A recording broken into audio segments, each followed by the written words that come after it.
السلام علیکم جی، کیا حال چال ہے آپ سب لوگوں کے؟ میں امید کرتی ہوں کہ آپ سب بالکل ٹھیک ہوں گے، خیریت سے ہوں گے۔ آج ہم فاخرہ جبین کا مکمل ناول پڑھنے والے ہیں جس کا نام ہے یہیں پہ عشق ٹھہرا ہے۔ سن 2000 میں خواتین ڈائجسٹ میں یہ ناول پبلش ہوا تھا۔ بہت ہی اچھا ناول ہے، بہت ہی مزے کا ہے، سسپینس ہے، اس میں مسٹری ہے، لو سٹوری ہے اور بہت مزے کی کہانی ہے۔ مجھے امید ہے آپ کو اچھی لگے گی۔ بغیر وقت ضائع کیے کرتے ہیں ناول کا آغاز۔ نہ جانے کیوں آج دل اس قدر باغی ہو رہا تھا کہ وہ ہر کام خلاف معمول کیے جا رہی تھی۔ صبح ماما کی بے تحاشا ڈانٹ کے باوجود وہ ناشتہ کرنے پر آمادہ نہ ہوئی تھی۔ خلاف معمول وہ اسکول دیر سے پہنچی تھی اور اپنی اس کوتاہی پر ذرا بھی شرمندہ نہ ہوئی تھی، پرنسپل کی ڈانٹ کے باوجود۔ خلاف معمول ہی اس نے بریک میں پورے 20 روپے چاٹ کی پلیٹ پر خرچ کیے تھے۔ چھٹی کے وقت معمول کی عجلت سر پر سوار کیے بغیر وہ اطمینان سے اسکول سے باہر نکلی تھی۔ نہر کے پل پر بیٹھے پٹھان لڑکے سے اس نے 3 روپے کا بھٹا خریدا، جس سے لطف اندوز ہوتے ہوئے اس نے اس تمام عرصے میں غالباً پہلی مرتبہ نہر کے سرخ پانیوں کی لرزیدہ لہروں کو غور سے دیکھا تھا۔ فلک پوش درختوں کی پناہ میں سنسان اور ساکت سڑک پر خوف زدہ ہوئے بغیر وہ بہت سہولت کے ساتھ ہوا کی نرم سرسراہٹوں کو محسوس کرتے ہوئے مین روڈ تک آئی تھی، اور یہاں آ کر بھی حسب معمول نہ تو اس نے دوپٹہ پیشانی تک کھینچا تھا اور نہ ہی اس کے قدموں میں تیزی آئی تھی، بلکہ وہ یوں اطمینان کے ساتھ قدم اٹھا رہی تھی گویا بہت عرصے بعد چہل قدمی کا شوق پورا ہو رہا ہو۔ خلاف عادت اس نے نزدیک سے گزرتے ایک اسکول بوائے کو منہ بھی چڑھایا تھا، جس نے جھیم کر اپنی سرخ بائی سائیکل کی رفتار قدرے تیز کر دی تھی۔ تبھی اسے احساس ہوا کہ کوئی چیز اس کے پاؤں میں چبھتے ہوئے مسلسل اس کی خود ساختہ تفریح میں حائل ہو رہی تھی۔ اس نے یوں ہی گردن موڑ کر دیکھا۔ مست الست پیپلی والا سائیں پیپل کے چوڑے تنے سے ٹیک لگائے بیٹھا تھا، اور صدیوں پرانا پیپل کا درخت اسے کسی قیمتی متاع کی طرح خود میں سمیٹے پورے کا پورا اس پر جھکا ہوا تھا۔ اس کی نظریں یوں ہی بھٹکتی ہوئیں سائیں کے کشکول پر جا پڑی تھیں، جو غیر متوقع طور پر کسی بنجر زمین کی طرح ویران تھا۔ تو گویا آج ہر کام معمول کے خلاف ہو رہا ہے۔ نہ جانے کیوں سائیں کا خالی کشکول اس سے بے حد مزہ دے گیا تھا۔ سینڈل بند کرنے کے بعد اٹھتے ہوئے اس نے یوں ہی کسی خیال کے تحت بیگ کے اندرونی خانے کھنگالنے شروع کر دیے۔ بیگ میں اس وقت ایک گھڑی تھی جس کا ٹوٹا ہوا سٹریپ بدلنے کا ارادہ وہ پچھلے 2 ماہ سے کر رہی تھی، مگر ابھی تک اسے پایا تکمیل تک نہ پہنچا سکی تھی۔ اس کے علاوہ ایک نیچرل پنک لپسٹک تھی جسے لگانے کے لیے اب اسے باقاعدہ مشقت کرنی پڑتی تھی۔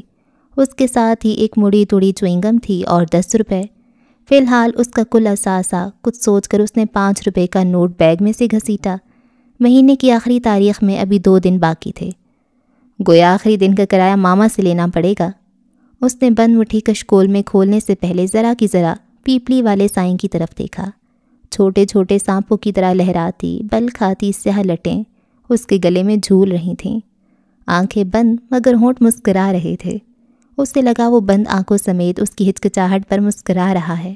خجل ہوتے ہوئے اس نے بیگ میں سے دوسرا نوٹ بھی نکالا اور کشکول میں ڈال کر خود سامنے سے آتی بس پر سوار ہو گئی تھی۔ ٹکٹ؟ کنڈکٹر نے اس کے پاس آ کر کہا تو وہ یوں ہی اپنی خالی ہتھیلیوں پر نظریں جمائے بیٹھی رہی۔ ٹکٹ؟ چند لمحے منتظر رہنے کے بعد کنڈکٹر خاموشی سے اگلی سواری کی طرف کھسک گیا تھا۔ کوئی بات نہیں، کل دے دوں گی۔ طویل سانس لے کر وہ قدرے مطمئن ہو کر بیٹھ گئی تھی۔ بس سے اتر کر 5 منٹ پیدل چلنے کے بعد وہ لکڑی کی بوسیدہ دروازے کو کھول کر سیلن زدہ دیواروں والے گھر میں داخل ہوئی تو پورا صحن سنسان سی اداسی میں اونگ رہا تھا۔ اکتائی ہوئی زرد دھوپ دیواروں سے چپکی ہوئی تھی۔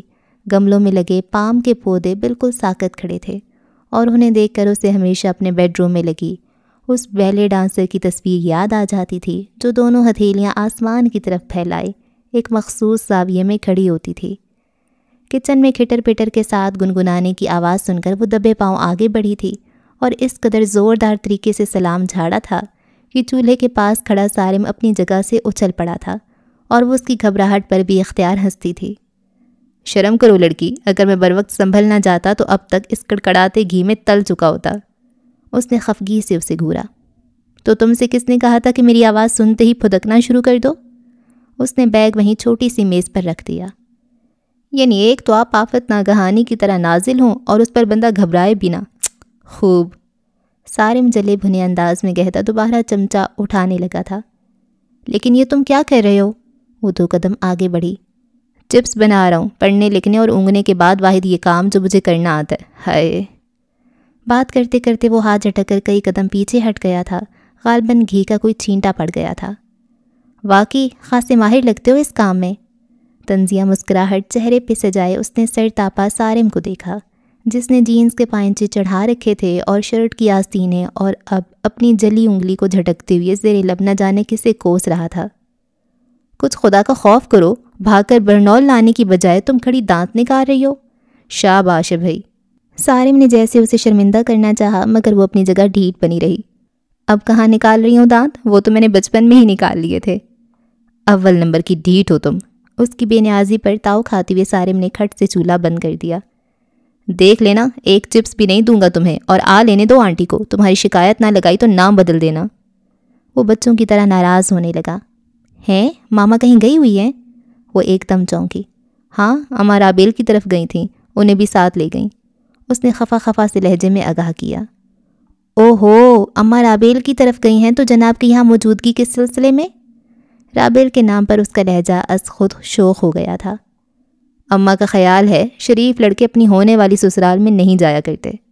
سارم نے اپنے چہرے پر شرافت طاری کرنے کی بھرپور کوشش کی۔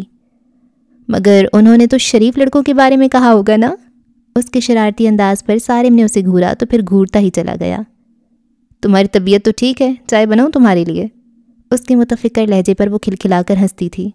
کیوں، کیا ہوا میری طبیعت کو؟ بھئی، نہ وہ معمول کی بیزاری، نہ کنوتیت۔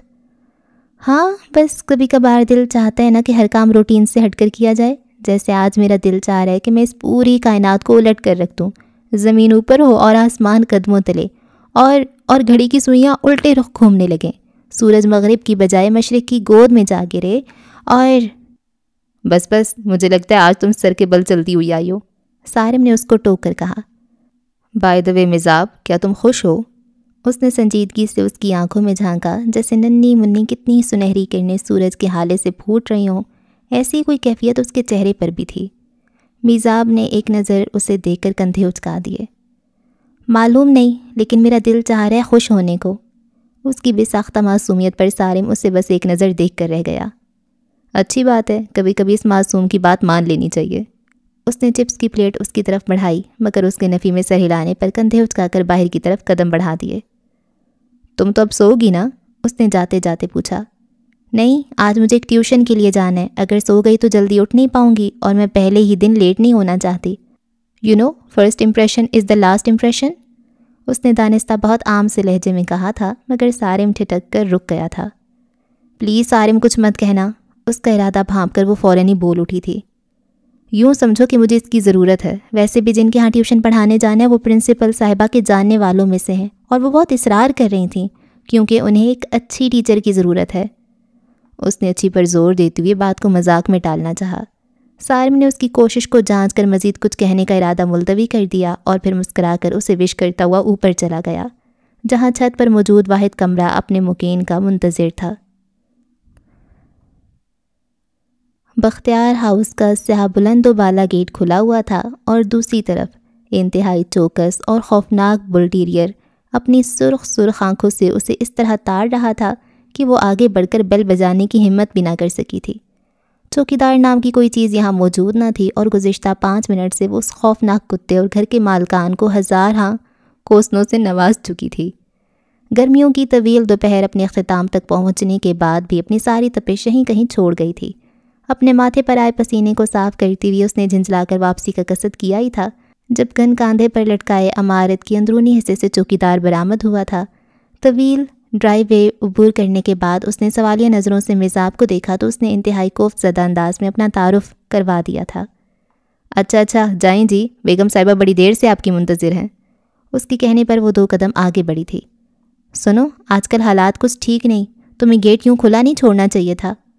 وہ کہے بغیر نہ رہ سکی تھی، جواباً چوکیدار ہلکا سا کہکا لگا کر ہنس دیا۔ او بی بی، یہ جو اپنا شہزادہ ہے نا، اس کا اشارہ بلٹیریئر کی طرف تھا۔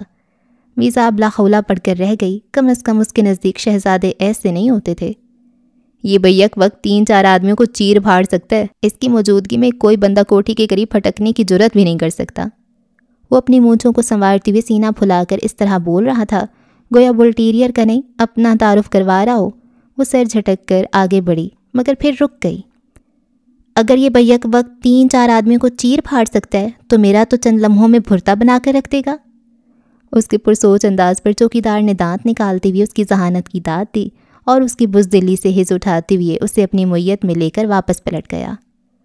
لو بی بی، اب تمہیں کوئی خطرہ نہیں۔ چوکیدار ڈرائی وے کے عین درمیان میں اسے چھوڑ کر آگے بڑھ گیا۔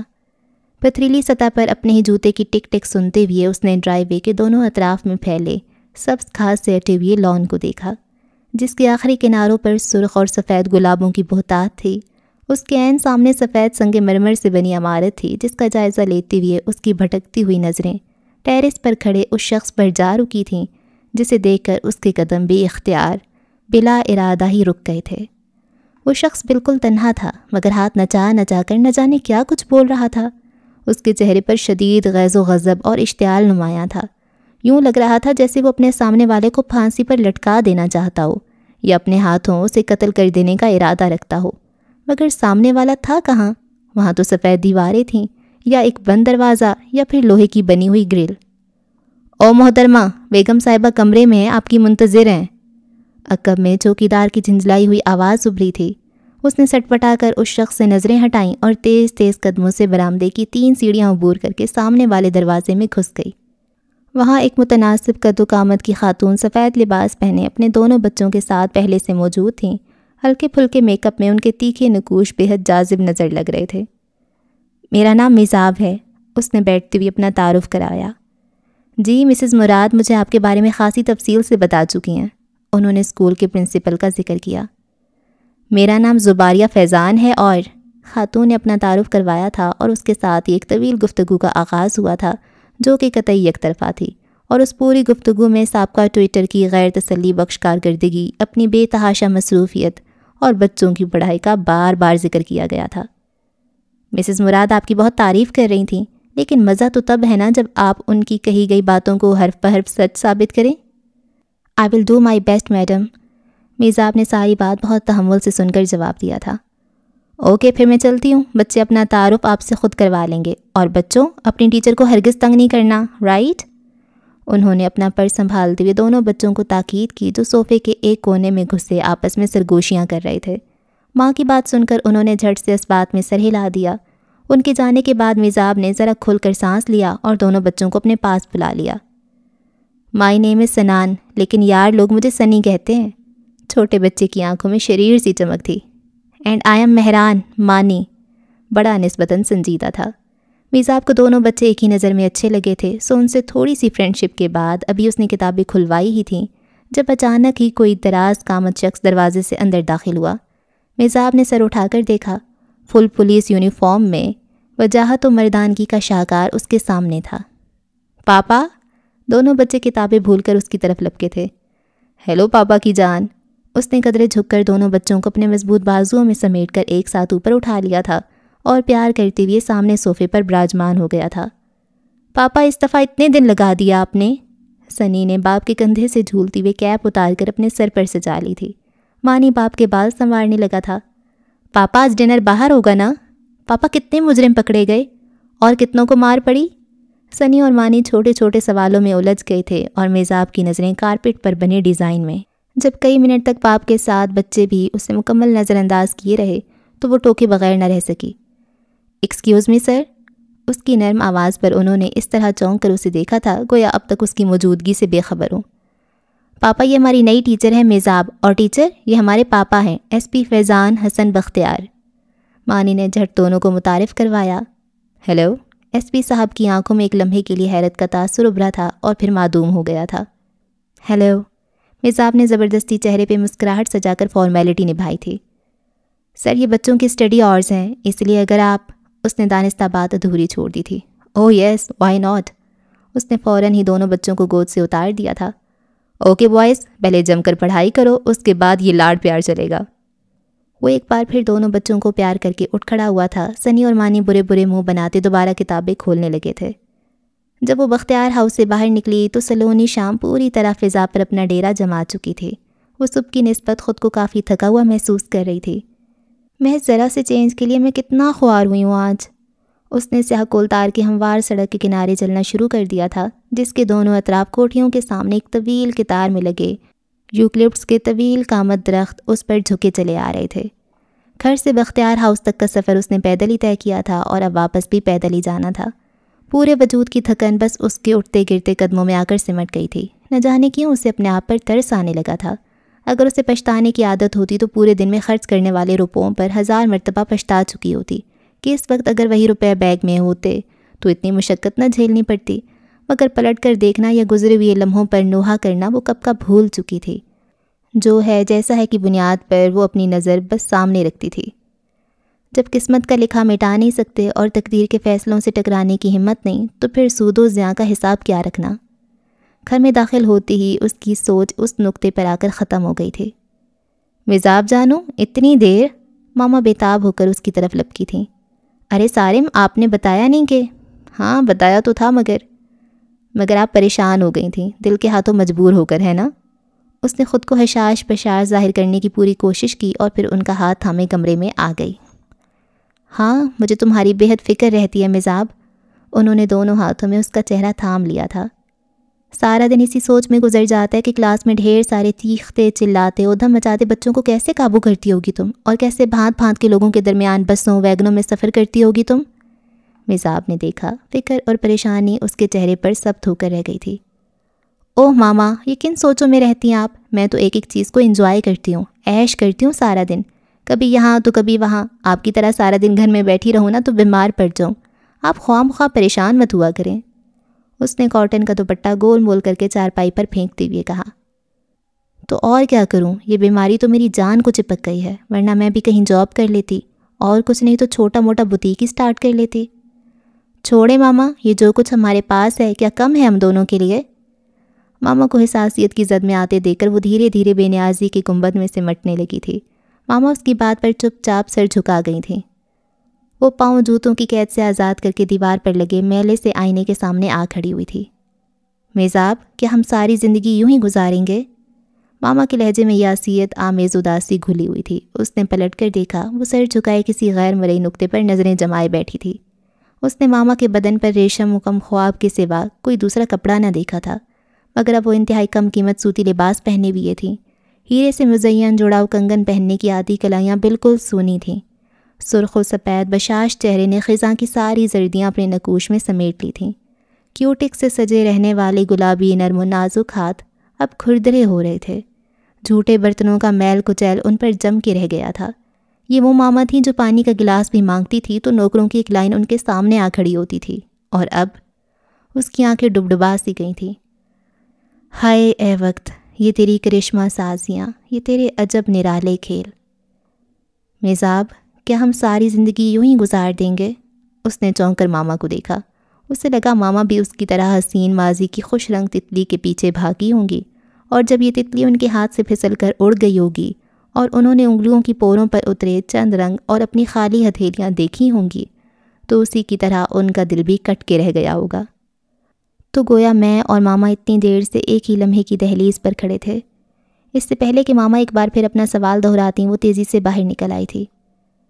ماما کو کیا معلوم کہ یہ سوال تو میں ایک دن میں خود سے 1000 بار پوچھتی ہوں، کبھی بس اسٹاپ پر کھڑے ہو کر، کبھی نہر کنارے چلتے ہوئے، کبھی کولتار کی سیاہ سڑک کو اپنی تھکن زدہ قدموں سے رونتے ہوئے، کبھی بلیک بورڈ پر بچوں کو فارمولا سمجھاتے ہوئے، اور ہر بار یہ جمع تفریق کا حاصل ایک بڑا سا سوالیہ نشان ہوتا ہے، اور میں ہمیشہ سوچ میں پڑ جاتی ہوں کہ میں اس سوال کو حل بھی کر پاؤں گی کہ نہیں۔ سامنے لان کا منظر دیکھ کر وہ برآمدے کی سیڑھیاں اترتے ہوئے رک سی گئی تھی۔ وہ کوئی 15-20 دنوں سے متواتر یہاں آ رہی تھی، اور اس شخص کی حرکات اکثر ہی اسے ٹھٹکا دیتی تھیں۔ وہ شخص یا تو خپتی تھا یا پھر ذہنی مریض، جب بھی ہر وقت عجیب و غریب حرکات کرتا رہتا تھا، اور مزاب ہمیشہ ہی اسے دیکھ کر افسوس کے احساس میں گر جاتی تھی۔ بے شک وہ شخص انتہائی پرکشش تھا، عمر بھی بمشکل 26-27 سال تھی، ایسے میں اس کی دیوانوں جیسی حرکات یقیناً بہت تکلیف دہ تھیں۔ اس وقت بھی وہ لان کے بیچوں بیچ اپنے دونوں بازو آسمان کی طرف پھیلائے کھڑا تھا۔ فاصلہ زیادہ ہونے کی وجہ سے وہ اس کے الفاظ تو نہ سن پا رہی تھی، لیکن ہلتی ہوئے ہونٹ واضح طور پر دکھائی دے رہے تھے۔ اب وہ دونوں ہاتھوں کی مٹھیاں بھینچے دوزانوں ہو کر زمین پر بیٹھ گیا تھا۔ اس کے چہرے کے تاثرات بدل رہے تھے۔ اب وہ دھیرے دھیرے ہنسنے لگا تھا اور پھر یکا ہی اس کی ہنسی فلک شگاف قہقہوں میں بدل گئی تھی۔ مصعب کا دل دکھ سے بھر گیا تھا۔ یقیناً اس شخص پر دیوانگی کا دورہ پڑ رہا تھا۔ وہ بے تحاشا ہنستے ہوئے آگے کی جانب قدرے جھک گیا تھا اور جب اس نے سر اٹھایا تو وہ ہچکیاں لے لے کر رو رہا تھا۔ اوہ میرے خدا، وہ تو ہمیشہ سے کمزور دل تھی۔ کسی بچے کی آنکھ میں آنسو دیکھ لیتی تو گھنٹوں اداس رہتی تھی، اور اب اس اونچے لمبے مرد کو یوں آنسو بہاتے دیکھ کر اس کا بس نہیں چل رہا تھا کہ خود بھی جا کر اس کے ساتھ دھاڑے مار مار کر رو دے، یا پھر ننھے بچوں کی طرح اس کے بال سنوار کر اسے تھپکتے ہوئے سارے آنسو اپنے ہاتھوں سے پونچھ ڈالے۔ اس نے نچلا ہونٹ دانتوں تلے دبا کر بمشکل خود کو رونے سے باز رکھا تھا۔ تب بھی اس شخص نے ذرا سا رخ موڑ کر اس کی طرف دیکھا تو وہ اس کے یوں متوجہ ہونے پر اپنی جگہ گڑبڑا کر رہ گئی تھی، جبکہ دوسری طرف وہ بھی اپنی جگہ ساکت ہو گیا تھا۔ مصعب نے بیگ کی سٹریپ کو اچھی طرح کندھے پر جماتے ہوئے قدم فوراً آگے بڑھا دیے۔ اگرچہ وہ کسی حد تک نفسیاتی مریض لگتا تھا، مگر ایسا پاگل بھی نہ تھا کہ وہ یوں منہ اٹھائے اس کی حرکات سے لطف اندوز ہوتی رہتی۔ گیٹ کے قریب پہنچ کر اس نے پلٹ کر دیکھا۔ وہ دونوں ہاتھ پشت پر جمائے، سر جھکائے عمارت کے اندرونی حصے کی طرف جا رہا تھا۔ وہ تعصب سے سر ہلاتی گیٹ پار کر گئی تھی، اور نہ جانے کیوں یہ منظر اس کے اعصاب پر اس طرح سوار ہوا تھا کہ وہ نہ صرف راستے بھر اس کے بارے میں سوچتی آئی تھی، بلکہ گھر آ کر چائے پیتے ہوئے اس نے بے اختیاری سارم سے اس کا تذکرہ بھی کر ڈالا تھا۔ جواباً وہ بھی اظہار افسوس کر کے رہ گیا تھا۔ وہ ہے کون؟ ایس پی صاحب کا چھوٹا بھائی ہے۔ اس کا کوئی علاج وغیرہ تو ہو رہا ہوگا نا؟ وہ اس کا اترا ہوا چہرہ دے کر تسلی آمیز لہجے میں کہہ رہا تھا۔ معلوم نہیں، میں نے اس بارے میں کسی سے پوچھا ہی نہیں۔ اس نے کندھے اچکا کر لا علمی کا اظہار کیا۔ میرا خیال ہے کوئی نہ کوئی علاج جاری ہوگا۔ ظاہر ہے پڑھی لکھی فیملی ہے، یوں اس کی طرف سے غفلت تو نہیں برت سکتے نا۔ خیر اگر تم اس وقت فارغ ہو تو میرا یہ نیا کالم دیکھ لو تاکہ میں شام تک اسے ایڈیٹر کی میز تک پہنچا سکوں۔ سارم نے بات بدل کر رائٹنگ ٹیبل سے اپنا کالم اٹھا کر اسے تھما دیا تھا۔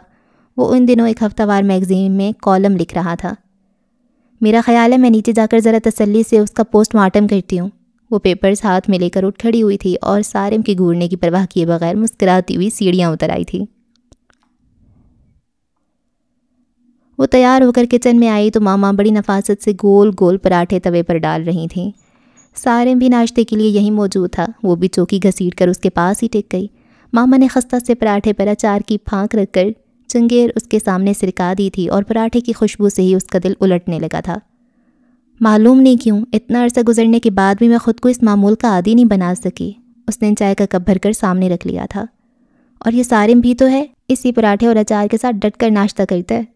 اس نے کنکھیوں سے کالج جانے کے لیے تیار بیٹھے سارم کو دیکھا جو 1.5-2 پراٹھے اچار سے کھانے کے بعد اب مزے سے گرم چائے کی چسکیاں لے رہا تھا۔ اس نے بادل نخواستہ پراٹھے کا نوالا توڑ کر اچار پر گھسایا اور منہ میں رکھ لیا۔ ماما نے توے پر روٹی ڈالتے ہوئے ذرا کی ذرا اس کی طرف دیکھا اور اسے بیچارگی سے نوالا حلق سے نیچے اتارتے ہوئے دیکھ کر ان کے ہاتھ قدرے سست پڑ گئے تھے۔ مصعب اگر دل نہیں چاہ رہا تو انڈا بنا دو، انہوں نے پکارا تو مصعب انہیں اپنی طرف متوجہ دیکھ کر سنبھلتے ہوئے مسکرا دی تھی۔ اٹس اوکے ماما۔ اس نے اگلا نوالا منہ میں ڈالتے ہوئے قدرے عجلت کا مظاہرہ کیا تھا اور پھر آدھا پراٹھا صرف اور صرف ماما کی خاطر کھایا تھا۔ وہ جانتی تھی کہ نہیں کھائے گی تو ماما کا سارا دن اسی ٹینشن میں گزر جائے گا۔ بریڈ، جیم، پورج، مکھن، انڈے، دودھ، جوس، کیا کچھ نہیں ہوتا تھا ڈائننگ ٹیبل پر۔ تب بھی یہ ناشتہ کرتے وقت 1000 نخرے دکھاتی تھی، اور اب میں نے کبھی بھولے سے بھی اسے کسی چیز پر منہ بناتے نہیں دیکھا۔ اس دفعہ تنخواہ ملے گی تو مصعب کے لیے الگ سے جیم وغیرہ منگوا کر رکھوں گی۔ ماما نے اسے جلدی ناشتے سے ہاتھ کھینچتے دیکھ کر سوچا تھا۔ سارم کی والدہ فردوس خالہ کی طبیعت کچھ ٹھیک نہیں تھی۔ مصعب نے جانے سے پہلے ان کا حال احوال دریافت کیا۔ حسب معمول اس کی پیشانی پر پیار کرتی ہوئی انہوں نے ڈھیروں دعائیں اس کے ساتھ کی تھیں۔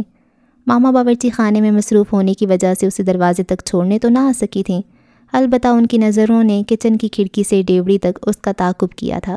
دروازے کے سامنے بنی 2 خستہ حال سیڑھیوں پر مضبوطی سے قدم جما کر جب وہ گلی میں آئی تھی تو ایک عجیب سی بیزاری اور کوفت نے اسے سر تاپا اپنے حصار میں لے لیا تھا۔ ایک دفعہ پھر وہی راستے اس کے قدموں تلے آ کر ٹھہر گئے تھے، جو کبھی تو اس کے خیالوں میں مدغم ہو کر لمحوں میں سمٹ جاتے تھے اور کبھی اکتاہٹ و مایوسی کی زد میں آ کر صدیوں پر محیط ہو جاتے تھے۔ وہی گلی کے موڑ پر پرچون اور پان کی دکانیں، وہی بس اسٹاپ پر بھانت بھانت کے لوگ، وہی کھٹارا سی لوکل بس اور دمے کی آخری سٹیج پر پہنچتے ہوئے مریضوں کی طرح ہانپتا ہوا انجن، وہی تیل سے چپڑے بالوں اور سرخ مفلر والا کنڈکٹر جو دیرینہ شناسائی کی بدولت نہ صرف دانتوں کی نمائش کر کے اسے سلام کرتا تھا بلکہ اس کے لیے مخصوص سیٹ خالی کروانا بھی اپنا اولین فرض سمجھنے لگا تھا۔ اور پھر پیپلی والا سائیں، وہی اسکول، وہی بچے، وہی شور و غل، وہی وجود میں گھر کرتی ہوئی تھکن، اور جب پورے دن کی یہ مشقت بھری بیزاری اپنی انتہا کو پہنچتی تو اس کی کن پٹیوں میں جیسے ہتھوڑے برسنے لگے تھے۔ ٹیچر آپ کی طبیعت تو ٹھیک ہے نا؟ مانی کی آواز پر وہ چونک سی گئی تھی۔ اسے دونوں ہاتھوں سے کن پٹیاں دباتے دیکھ کر وہ فکر مند سا ہو گیا تھا۔ ہاں بس یوں ہی ذرا سر میں درد ہے۔ اسے ٹال کر وہ سنی کی طرف متوجہ ہو گئی تھی۔ مانی فوراً ہی وہاں سے کھسک گیا تھا اور جب واپس آیا تو ملازمہ چائے کا کپ ہاتھ میں لیے اس کے ساتھ ہی۔ مما پاپا کے سر میں جب بھی درد ہو وہ چائے ضرور لیتے ہیں۔ تھینک یو مانی۔ میزاب کو اس پر ٹوٹ کر پیار آیا تھا۔ کام چونکہ ختم ہو چکا تھا، اس لیے دونوں بچے کتابیں سمیٹ کر اٹھ گئے تھے اور اس وقت وہ چائے کے آخری گھونٹ لے رہی تھی جب کوئی تیزی سے سیڑھیاں اترتے ہوئے نیچے آیا تھا۔ سیڑھیاں چونکہ میزاب کے عقب میں تھیں اس لیے وہ فوری طور پر آنے والے کو نہ دیکھ سکی تھی، مگر جب قدموں کی چاپ ایک دم ہی رک گئی تو وہ پلٹ کر دیکھنے پر مجبور ہو گئی تھی۔ یہ ایس پی صاحب کا بھائی تھا۔ آخری سیڑھی پر پاؤں رکھتے ہوئے وہ غالباً اسے دیکھ کر ہی ٹھٹکا تھا اور میزاب کو دیکھ کر اس کی آنکھوں میں جو چمک ابھری تھی اس نے ایک ثانیے کے لیے میزاب کو چونکا کر اس کی طرف سے رخ موڑ لینے پر مجبور کر دیا تھا۔ اس نے چائے کا کپ میز پر رکھا اور اپنا بال پوائنٹ اور ڈائری بند کر کے بیگ میں رکھنے لگی۔ وہ دونوں ہاتھ پینٹ کی جیبوں میں ڈالے اس کے عین سامنے آ رکا تھا اور جن گہری نگاہوں سے وہ اسے دیکھ رہا تھا وہ ٹھٹک کر رہ گئی تھی۔ جو کچھ بھی ہے آخر ہے تو پاگل نہ، اور پاگلوں سے کیا بعید۔ اسے اپنے چاروں طرف گھومتا دیکھ کر وہ دل ہی دل میں گڑبڑا کر رہ گئی تھی۔ پرس کی زپ بند کر کے اس نے فوراً جھک کر سینڈل پہنی جو موقع ملتے ہی وہ حسب عادت اتار چکی تھی، اور ابھی وہ سیدھی بھی نہ ہوئی تھی جب وہ اچانک تھم سے اس کے برابر آ بیٹھا تھا۔ اس غیر متوقع حرکت پر اس کا دل اچھل کر حلق میں آ گیا تھا۔ وہ سٹ پٹا کر ایک سیکنڈ کی دیر کیے بغیر اٹھی تھی، مگر وہ اگلے ہی لمحے اس کی کلائی اپنے مضبوط ہاتھ میں لے کر ایک جھٹکے سے اسے اپنے برابر بٹھا چکا تھا۔ میزاب کو اپنے اوسان فوراً سے پیشتر خطا ہوتے محسوس ہو رہے تھے۔ ڈرتے ڈرتے اس کی طرف دیکھا جس کے ہونٹوں پر اسرار سی مسکراہٹ کھیل رہی تھی۔ چھوڑو مجھے، اس نے وہ مشکل تھوک نکل کر خود کو چھڑانا چاہا۔ دیکھو میں تمہیں کچھ نہیں کہوں گا مگر تمہیں میری ایک بات سننی ہوگی۔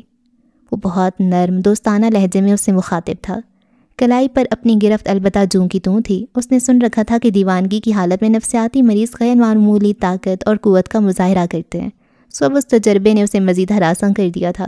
اسے اپنی کلائی کا خون رکتا ہوا محسوس ہو رہا تھا۔ پلیز میرا ہاتھ چھوڑو، میں تمہاری بات سن رہی ہوں۔ میزاب کی بھرپور کوشش کے باوجود اس کی آہنی انگلیوں میں جنبش نہ ہوئی تھی۔ سنو گی نا؟ وہ بے یقین تھا۔ ہاں سنوں گی۔ میزاب کی فوری اقرار پر اس نے اس کا ہاتھ چھوڑ دیا تھا اور میزاب نے بمشکل خود کو فوری طور پر اٹھنے سے باز رکھا تھا۔ سنو، اوپر میرے کمرے میں ایک لاش پڑی ہے، اس نے سرگوشی کی تھی۔ کیا؟ اس کے ہونٹوں سے نکلنے والی چیخ بے ساختہ تھی۔ شش، آواز نہیں نکلنی چاہیے۔ اس نے ہونٹوں پر انگلی رکھ کر سرگوشی کے انداز میں تنبیہ کی تھی۔ میزاب کی آنکھیں حیرت یا شاید خوف کی وجہ سے پھیل گئی تھیں۔ وہ تو اسے تھوڑا بہت نفسیاتی مریض سمجھا کرتی تھی، مگر وہ تو پورے کا پورا پاگل نکلا تھا۔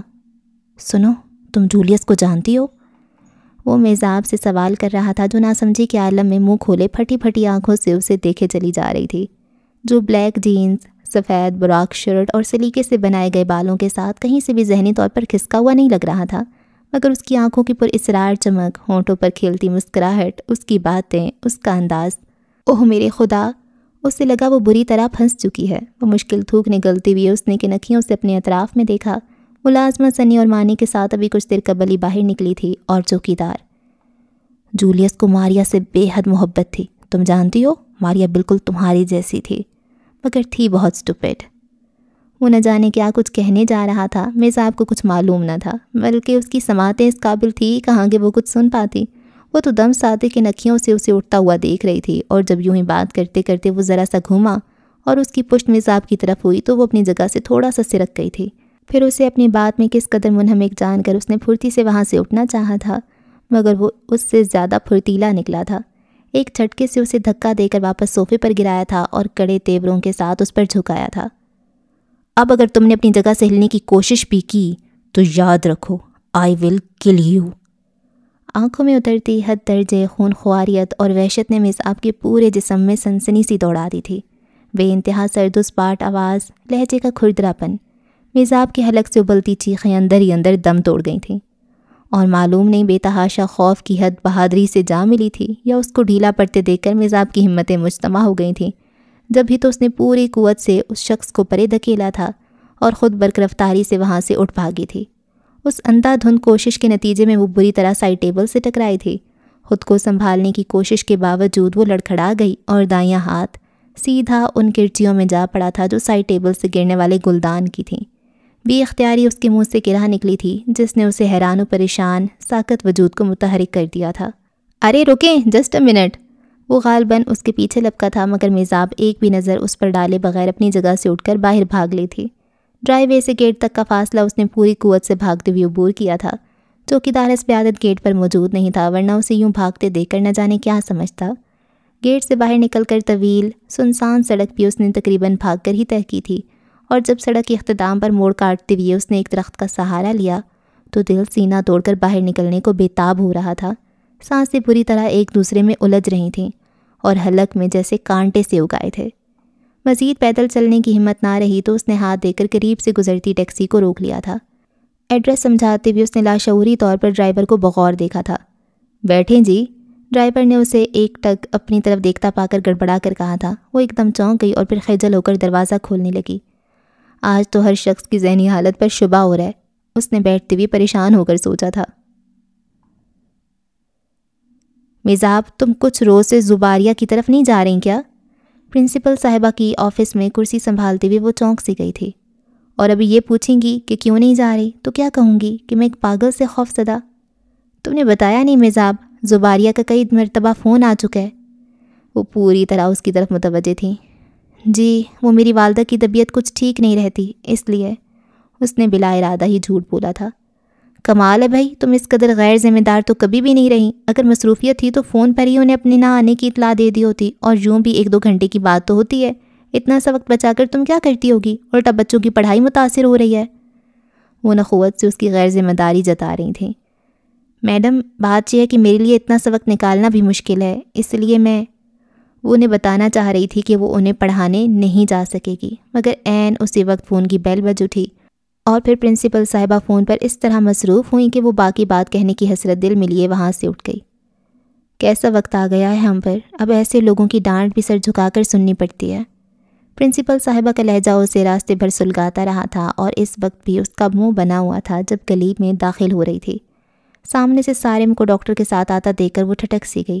عموماً جب ماما کی طبیعت خراب ہوتی تھی تو اسی ڈاکٹر کو گھر بلوایا جاتا تھا۔ وہ پریشان ہو اٹھی تھی، قدموں کی رفتار خود بخود تیز ہو گئی تھی۔ سارم دونوں ہاتھ پشت پر باندھے غالباً پوری توجہ سے ڈاکٹر کی بات سن رہا تھا، اس لیے اس پر نظریں پڑنے کے باوجود اس نے کسی رد عمل کا اظہار نہیں کیا تھا۔ سارم، قریب پہنچنے پر اس نے آہستگی سے اسے پکارا، تب وہ ذرا سا چونکا۔ ہاں خیریت ہے، تم گھر چلو، میں آتا ہوں۔ اسے سوالیہ نظروں سے ڈاکٹر کی طرف دیکھتا پا کر اس نے تسلی آمیز لہجے میں کہا تھا، مگر چہرے پر قدرے پریشانی کے تاثرات موجود تھے۔ وہ ہونٹ کاٹتی تقریباً بھاگ کر گھر میں داخل ہوئی تھی۔ صحن اور برآمدہ خلاف معمول اس وقت بالکل خالی تھا، ورنہ عموماً اس وقت فردوس خالہ اور ماما برآمدے میں تخت پر موجود ہوتی تھیں۔ وہ اپنا بیگ وہیں تخت پر پھینک کر کمرے کی طرف بڑھی، اور جب اس نے ماما کو بستر پر نڈھال پڑے دیکھا تو دل بہت گہرائی میں ڈوب کر ابھرا تھا۔ ان کا زرد چہرہ، خشک ہونٹ، بند آنکھیں، ان کی کمزور سی حالت نے جیسے اس کی سب توانائیاں نچوڑ لی تھیں۔ کیا ہوا ہے؟ اس نے ڈرتے ڈرتے فردوس خالہ کو دیکھا جو ماما کے سرہانے بیٹھی بڑی محبت سے ان کے بال سہلا رہی تھیں۔ اس کی آواز پر ماما نے دھیرے سے آنکھیں کھولیں اور اس کی تسلی کے لیے نکہت سے مسکرا دی تھی۔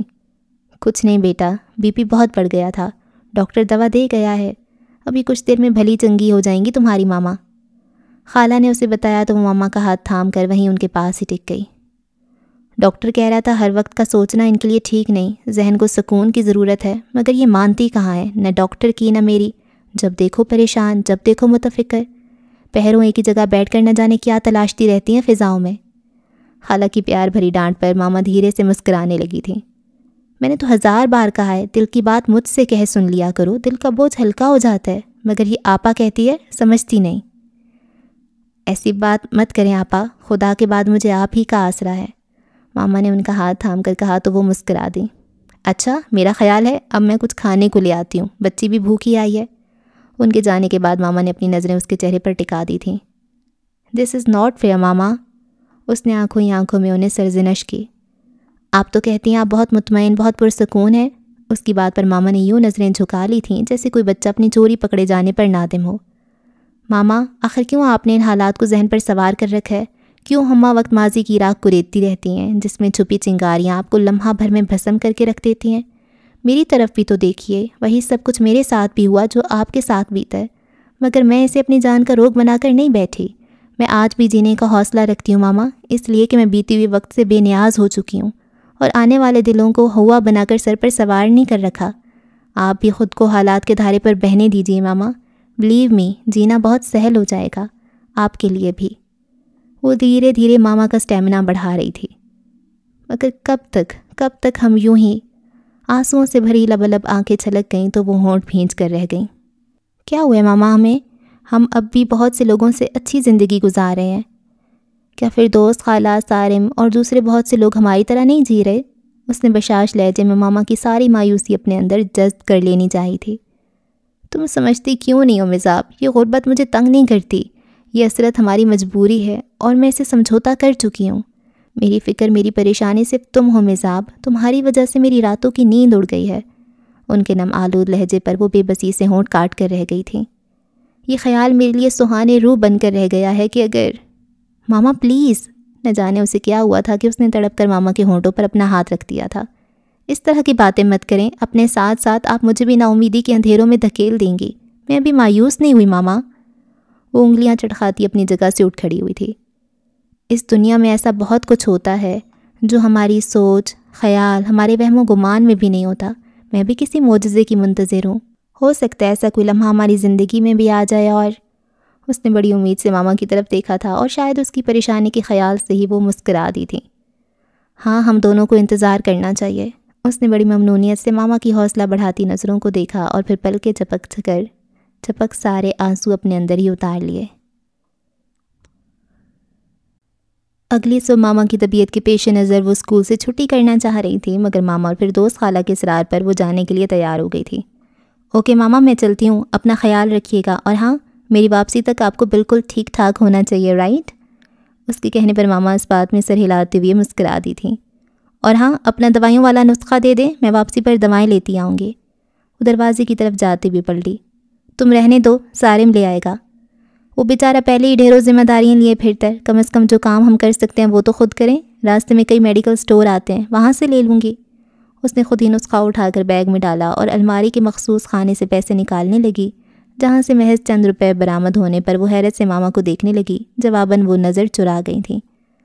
اصل میں کل ڈاکٹر کی فیس اور دواؤں پر جو روپے خرچ ہوئے وہ سارم کی فیس کے تھے، اس لیے میں نے جمع شدہ روپے اسے دے دیے تھے۔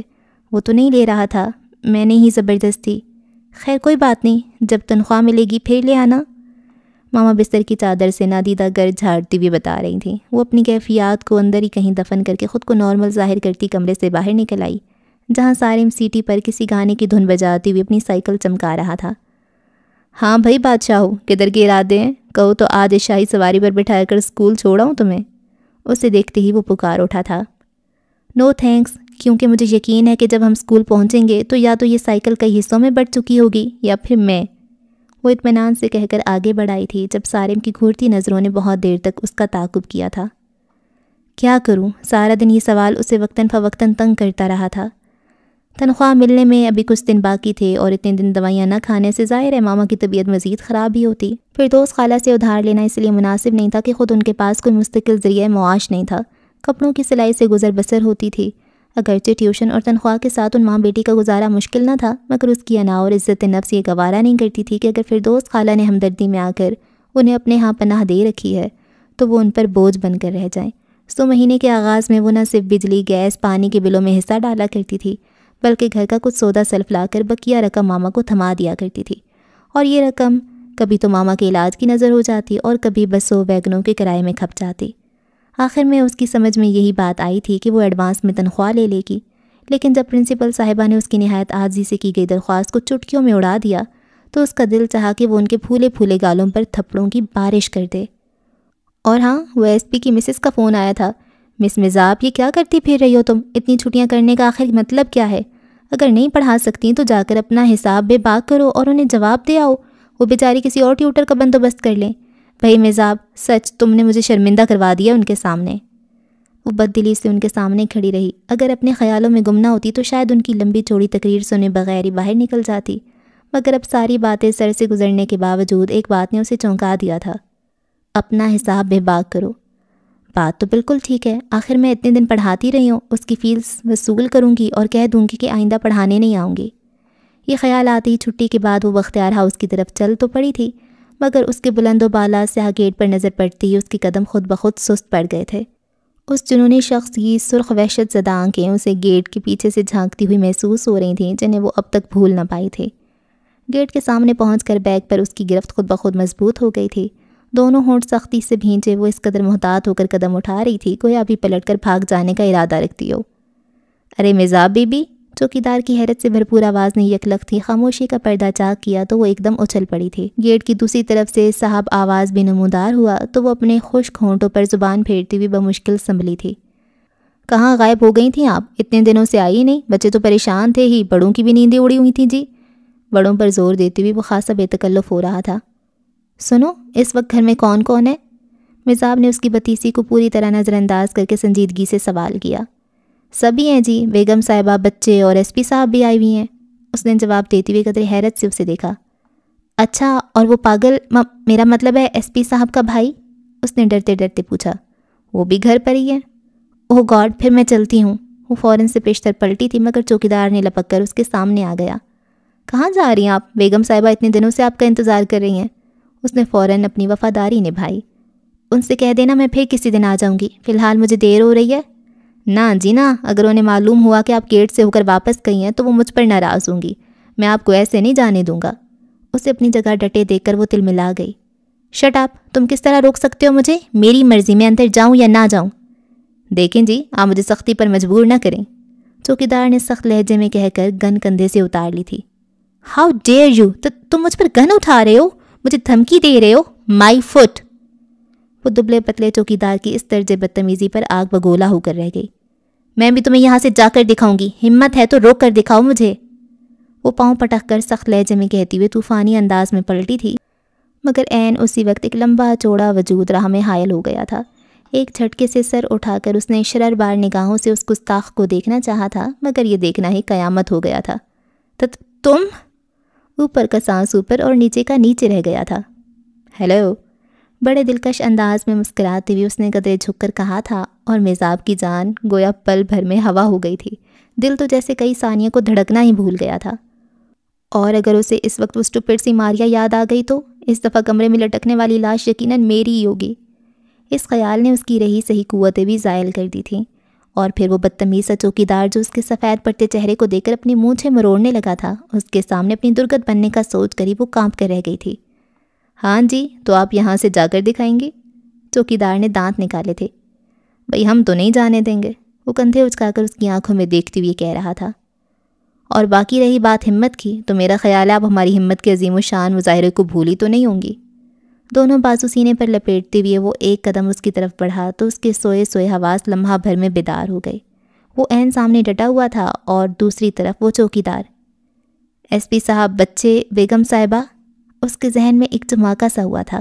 سامنے کا راستہ پوری طرح بلاک دے کر وہ غیر محسوس انداز میں پیچھے کی طرف ہٹی تھی اور پھر پوری قوت سے گیٹ کے اندر کی طرف دوڑ لگا دی تھی۔ ڈرائی وے اور برآمدہ عبور کرتے ہی دھاڑ سے دروازہ کھول کر وہ کمرے میں داخل ہوئی تو اپنی اپنی نشستوں پر براجمان تمام افراد بری طرح چونک گئے تھے۔ ارے میزاب، کیا ہوا؟ خیریت تو ہے؟ زباریہ اسے یوں بدحواس دیکھ کر اس کی طرف لپکی تھی۔ واٹس پرابلم مس میزاب؟ ایس پی صاحب سنی کو گود سے اتار کر آنکھوں میں بے تحاشا حیرت لیے اس کی طرف متوجہ ہوئے۔ پرابلم؟ کوئی چھوٹی موٹی پرابلم نہیں، پورے 6 فٹ کی پرابلم پالی ہوئی ہے آپ نے گھر میں، دوسروں کو ہراساں کرنے کے لیے۔ اچھے محافظ ہیں آپ، ایک فرد آپ کے گھر میں محفوظ نہیں رہ سکتا تو باہر کے لوگوں کو آپ کیا تحفظ فراہم کرتے ہوں گے؟ وہ ایک دم پھٹ پڑی تھی اور ایس پی صاحب اپنی جگہ ہکا بکا کھڑے رہ گئے تھے۔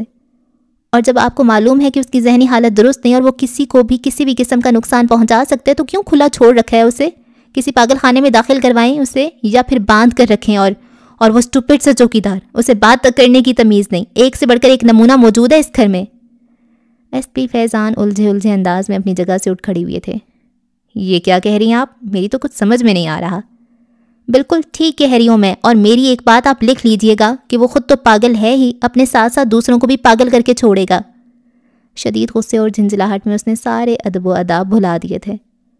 زباریہ، فار گاڈ سیک، تم ہی کچھ بتاؤ، یہ سب کیا ہے؟ وہ اس کی بے سروپا باتوں سے اکتا کر اپنی بیگم کی طرف پلٹے جو حیران پریشان کھڑی خود بھی اس سارے قصے سے لا علم لگ رہی تھیں۔ کیا آپ کے گھر میں ایک سے زیادہ ذہنی مریض موجود ہیں؟ ان کی معصومیت مان جانے پر وہ جھلس کر رہ گئی تھی۔ اوہ نو مزاب، تم کہیں ارغان کا ذکر تو نہیں کر رہی؟ زباریہ نے ایک دم چونک کر اس سے پوچھا۔ اوہ گاڈ، زباریہ نے اپنے سر پہ ہاتھ مار کر بولی۔ فیضی، یہ ہو نہ ہو اسی شیطان کی کارستانی ہے۔ کیا مطلب؟ زباریہ کے پر یقین لہجے پر ایس پی صاحب نے مستبصرانہ نگاہوں سے انہیں دیکھا۔ شاید آپ کو یاد نہیں، کچھ روز پہلے ارغان ذکر کر رہا تھا کہ وہ ایک ڈرامے میں ذہنی مریض کا کردار ادا کر رہا ہے۔ اوہ، وہ گہری سانس لے کر رہ گئی۔ ساری بات ان کی سمجھ میں آ گئی تھی۔ مس مزاب، کیا اس نے آپ کے ساتھ کوئی بدتمیزی کیا؟ وہ بہت سنجیدگی سے پوچھ رہے تھے، مگر مزاب ان کی طرف متوجہ کہاں تھی۔ وہ تو زباریہ کی مبہم مسکراہٹ اور اس مختصر سی بات میں الجھ کر رہ گئی تھی کہ وہ کسی اور ہی حقیقت کی طرف اشارہ کر رہی تھی۔ مزاب پلیز تم ادھر بیٹھو۔ زباریہ اس کا ہاتھ تھام کر بہت نرمی سے مخاطب ہوئی تھیں۔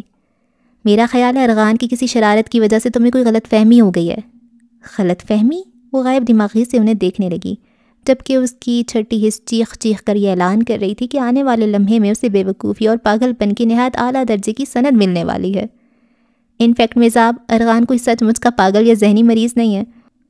اس نے حال ہی میں ایک اسٹریٹ تھیٹر جوائن کیا ہے، بس تب سے اس نے ہم سب کی ناک میں دم کر رکھا ہے۔ جو بھی کریکٹر اس کو ملتا ہے گھر میں اس کی خوب ریہرسل کرتا ہے، اور میرا خیال ہے موقع دے کر اس نے تمہارے ساتھ بھی کوئی شرارت کی ہوگی۔ شرارت؟ اس نے بے یقینی سے زباریہ کو دیکھا۔ کہیں ایسا تو نہیں ہے کہ مجھے بہلا رہی ہوں یا کوئی مذاق؟ اس نے کھوجنا چاہا، مگر زباریہ کے چہرے پر اس بات کا شائبہ تک نہ تھا۔ پکا ڈرامے باز ہے وہ۔ زباریہ نہ جانے کیا کچھ کہہ رہی تھی۔ ان کی نظروں میں بیک وقت کتنے ہی لمحے گھوم گئے۔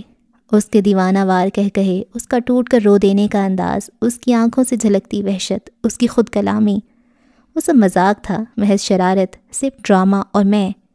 اس نے دھندلائی آنکھوں سے اپنی دائیں ہتھیلی کو دیکھا جہاں زخم پر کھرنٹ ابھی بھی موجود تھا۔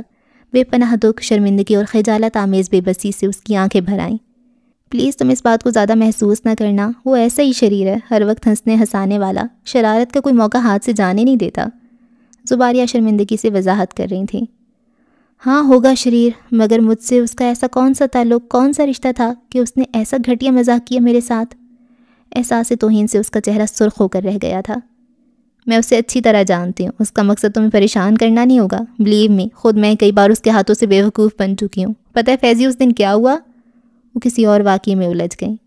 جی، اس کا مقصد مجھے محض خوف زدہ کرنا اور میرا تماشا بنا کر اس سے لطف اندوز ہونا تھا۔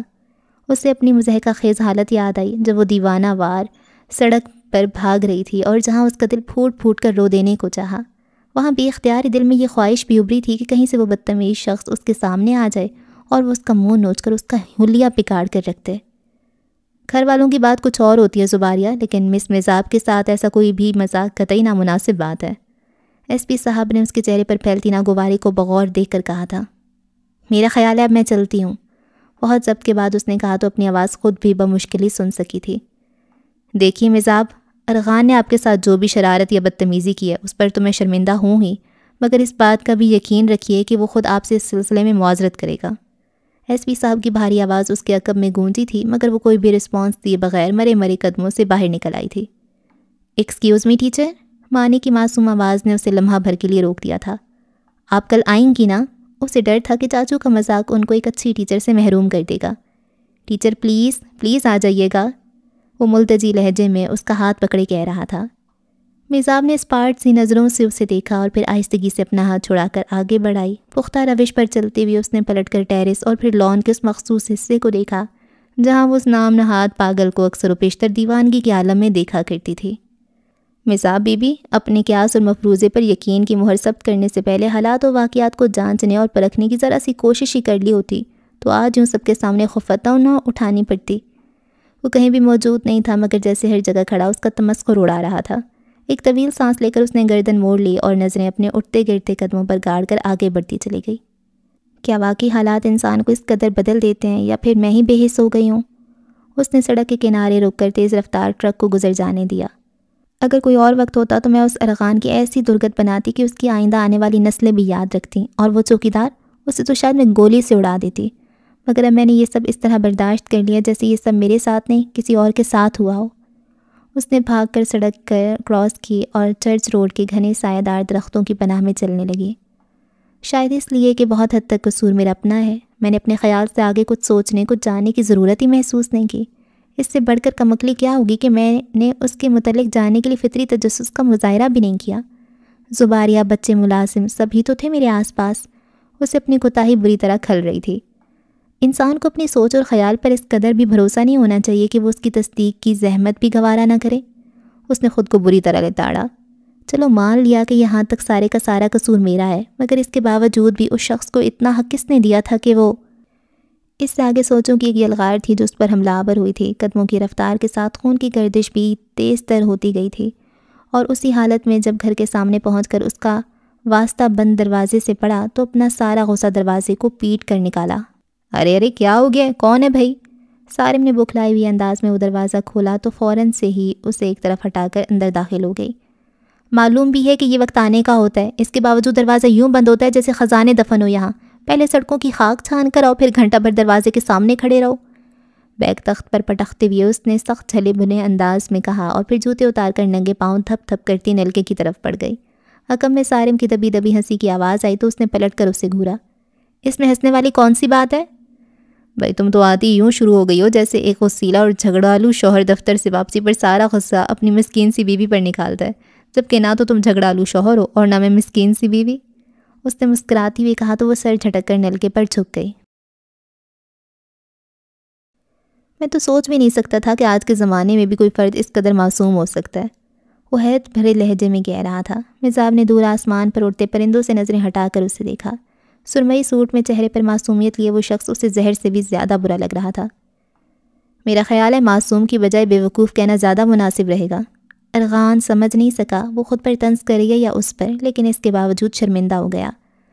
باخدا میرا یہ مقصد ہرگز نہیں تھا۔ میرا تو خیال تھا کہ تھوڑی دیر بعد میں آپ کو اصل حقیقت سے آگاہ کر کے اپنی ایکٹنگ کی داد وصول کروں گا، مگر آپ تو اس طرح بری خوف زدہ ہوئیں کہ ہمارے بھی حواس جاتے رہے۔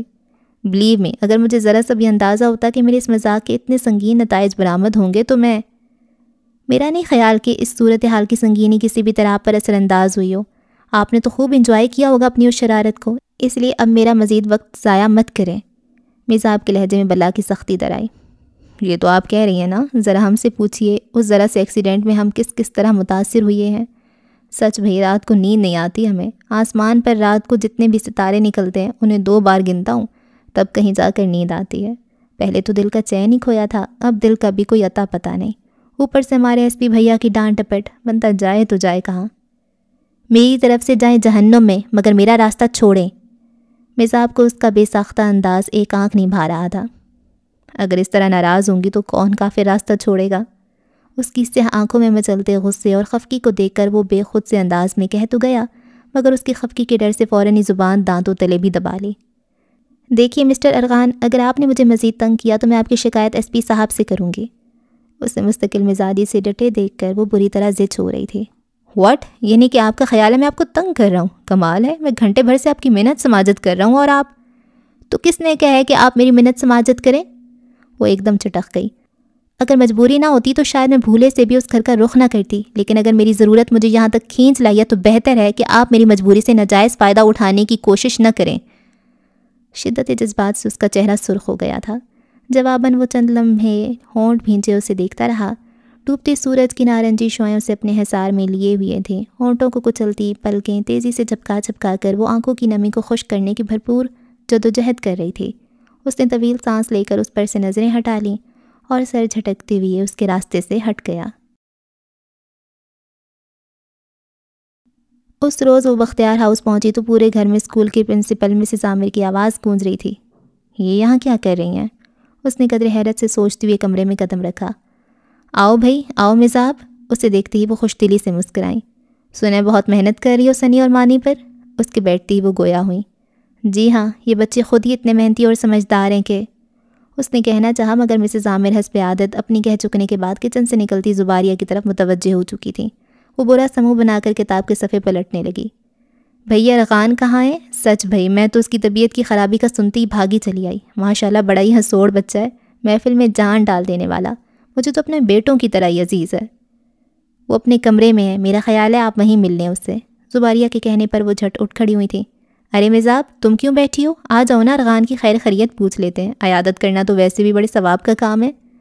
مسز عامر ہر کام اتنی عجلت میں کرتی تھیں کہ دوسرا انسان کسی بے بس بچڑے کی طرح ان کے پیچھے بندھا چلا آتا تھا۔ اس وقت بھی سیڑھیاں چڑھتے ہوئے انہوں نے اس قدر عجلت میں کہا تھا کہ جیسے وہ ارغان کی عیادت کے لیے نہ اٹھی تو شاید ساری زندگی کے لیے ثواب سے محروم کر دی جائے گی۔ وہ دل ہی دل میں انہیں کوستی ہوئی چاروں نہ چار ان کے پیچھے چلتی تھی۔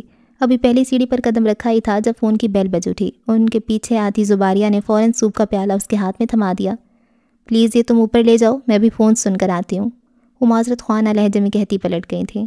کمرے میں داخل ہوتی ہی سب سے پہلی نظر ارغان پر پڑی، بڑی ہوئی شیو، بے ترتیب بال اور آنکھوں میں بخار کی سرخی، لیکن ان آنکھوں میں اسے دیکھ کر لمحہ بھر کی حیرت کے بعد جو تاثر ابھرا تھا اس نے مزاب کو چونکا دیا تھا۔ ارغان بیٹا بالکل بھی اچھے نہیں لگ رہے یوں بستر میں لیٹے ہوئے، بس ختم کرو اب یہ ڈرامہ۔ مسز عامر نے اس کے بال مزید بکھرا دیے۔ ڈرامہ کیسا آنٹی، وہ تو بس ایک دفعہ کیا تھا، تب سے اب تک لگتا ہے بد دعاؤں کے حصار میں ہوں۔ اس روز ایکسیڈنٹ ہوتے ہوتے بچا تھا اور اب یہ بخار اترنے کا نام نہیں لے رہا۔ اس کا لہجہ میں نے خیزی لیے ہوئے تھا جس کو کمال خوبی سے نظر انداز کرتے ہوئے وہ دروازے کے پاس رکھی چیئر پر جم گئی۔ بد دعا کیسی؟ تمہیں تو صرف دعا ہی دی جا سکتی ہے۔ انہیں اس پر زیادہ ہی پیار آ رہا تھا۔ ارے آنٹی ہر کوئی آپ جیسا تھوڑی ہوتا ہے، اوپر سے اتنا سخت جابر پتھر سفت اور اندر سے اتنا نرم اور گداز، بالکل موم جیسا۔ ہر کوئی ایسا ہی ہوتا ہے، مسز عامر نے جیسے کان پر سے مکھی اڑائی۔ واقعی؟ انداز میں شوخ و شرارت لیے ہوئے اس نے مزاب کو دیکھا جو اسے مکمل طور پر نظر انداز کر کے کمرے کا جائزہ لینے لگی تھی، جو اس کی توقع کے برعکس بہت سادگی اور ترتیب لیے ہوئے تھا۔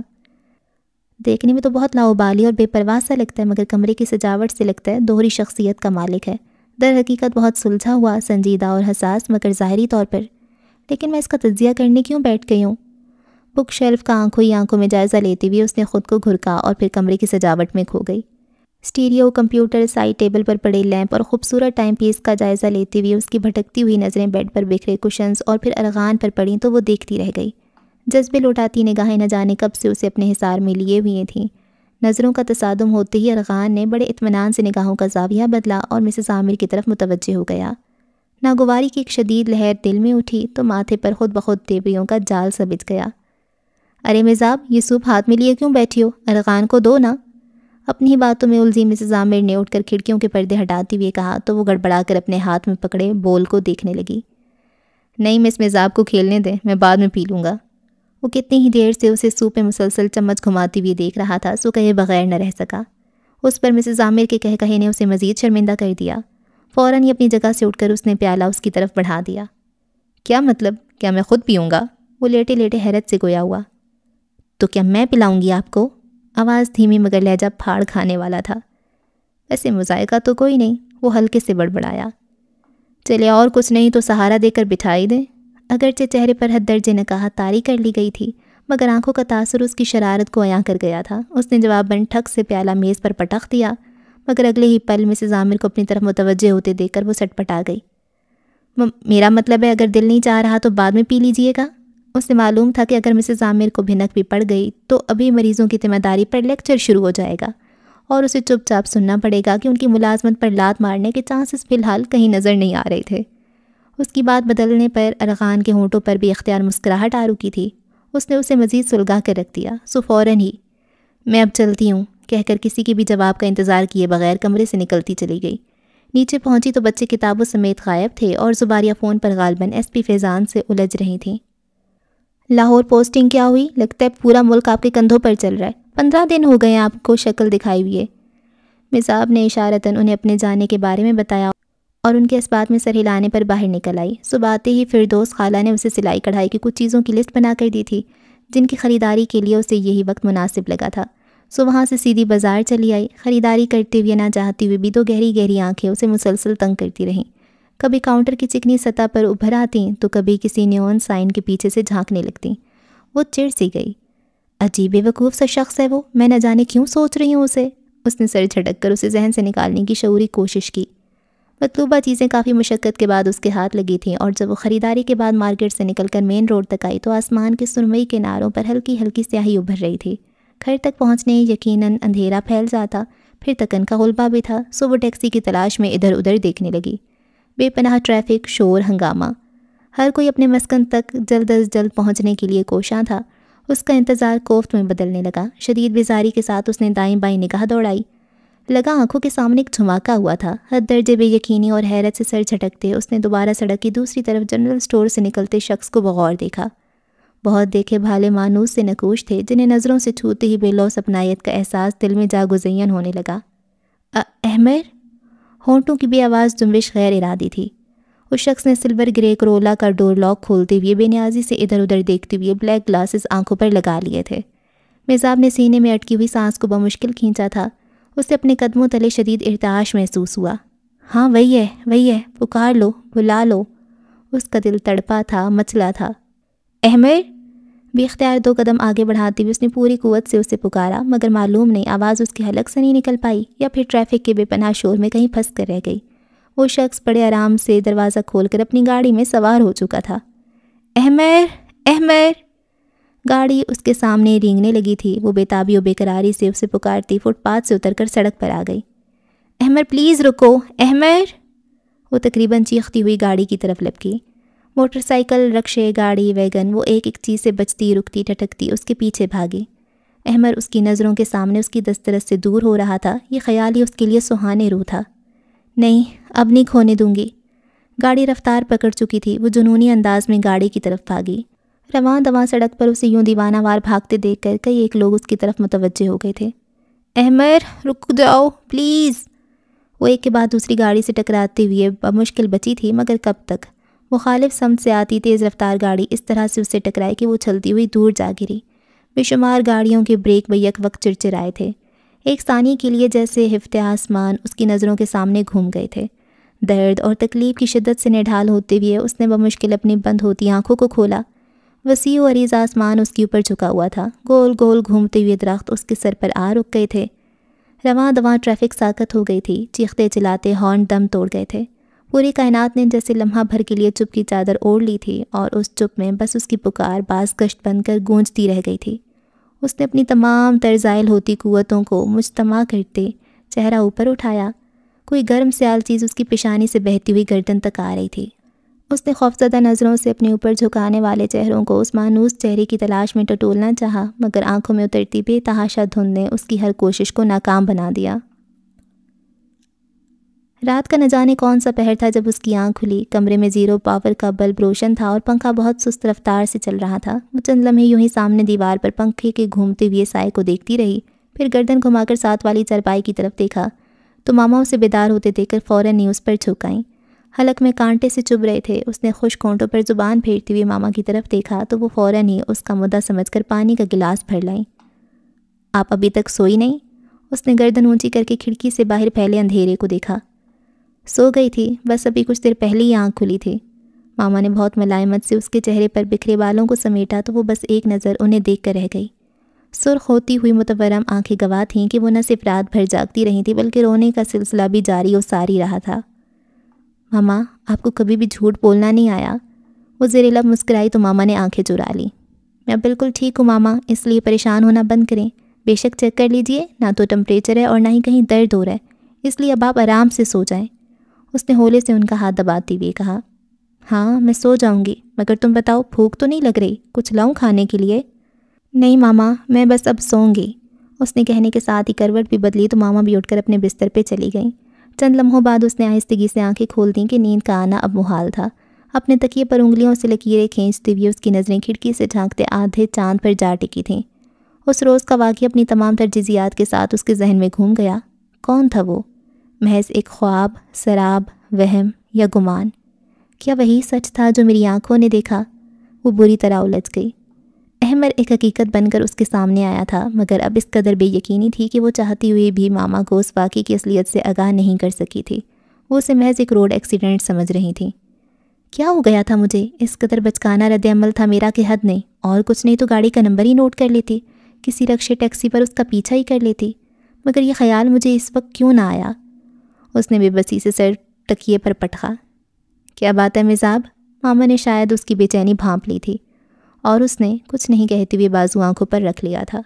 کئی روز بعد وہ گھر سے نکلی تو ماما نے نہ جانے کیا کچھ پڑھ کر اس پر پھونک ڈالا تھا۔ پھر دوست خالہ ان کی چاہت و محبت دیکھ کر مسکراتی رہیں، جبکہ سارم دہائیاں دیتا رہا۔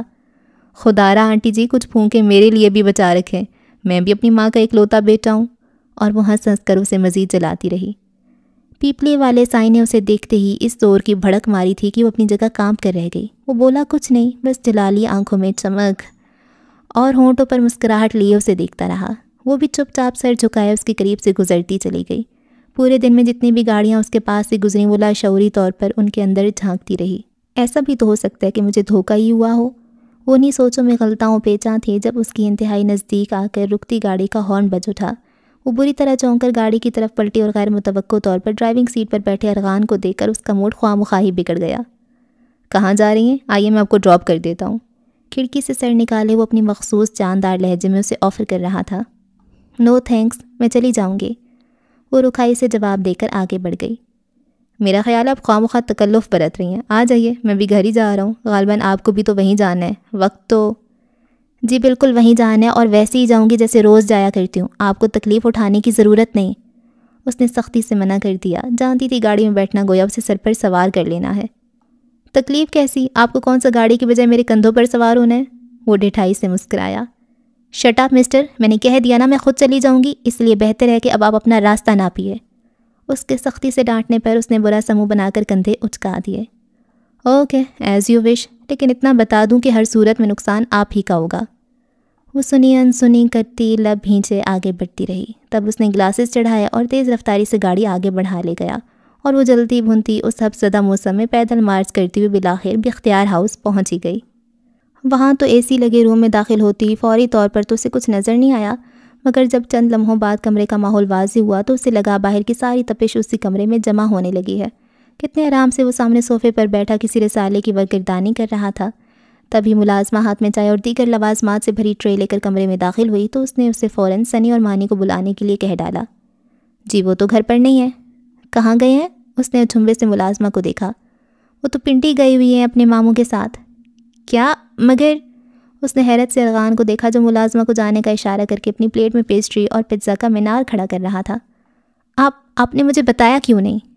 کیا؟ اس کے حد درجے معصومیت کے اظہار پر وہ کلس کر رہ گئی۔ یہی کہ سنی اور مانی پنڈی گئی ہوئی ہیں۔ آپ نے مجھ سے پوچھا کب تھا؟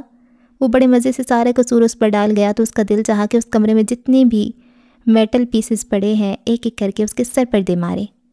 آخر آپ کیوں کرتے ہیں ایسی حرکتیں؟ آپ کو معلوم ہے میں اتنی دور سے پیدل چل کر آ رہی ہوں، یہاں تک صرف سنی اور مانی کو پڑھانے کے لیے۔ وہ روحانسی لہجے میں چیخ پڑی تھی۔ شاید آپ بھول رہی ہیں میں نے آپ کو لفٹ کی آفر دی تھی۔ تو آپ نے مجھ سے صرف اس بات کا بدلہ لیا کہ میں نے آپ کی آفر قبول نہیں کی؟ ہرگز نہیں محترمہ، آپ بات کو غلط رنگ دے رہی ہیں۔ اسے شدید قسم کی غلط فہمی کا شکار ہوتے دیکھ کر اس نے تیزی سے وضاحت کی۔ میں آپ سے ایک ضروری بات کرنا چاہتا تھا، اس لیے۔ مجھے یقین ہے ارغان صاحب آپ کی باتیں بھی آپ کی طرح نہایت غیر ضروری اور بودھی قسم کی ہوں گی، اس لیے میں یہاں ایک منٹ بھی نہیں رک سکتی۔ وہ زہر خند لہجے میں کہتی اٹھ کھڑی ہوئی۔ مس مزاب، آپ میری بات سنے بغیر نہیں جائیں گی۔ آپ مجھے زبردستی نہیں روک سکتے۔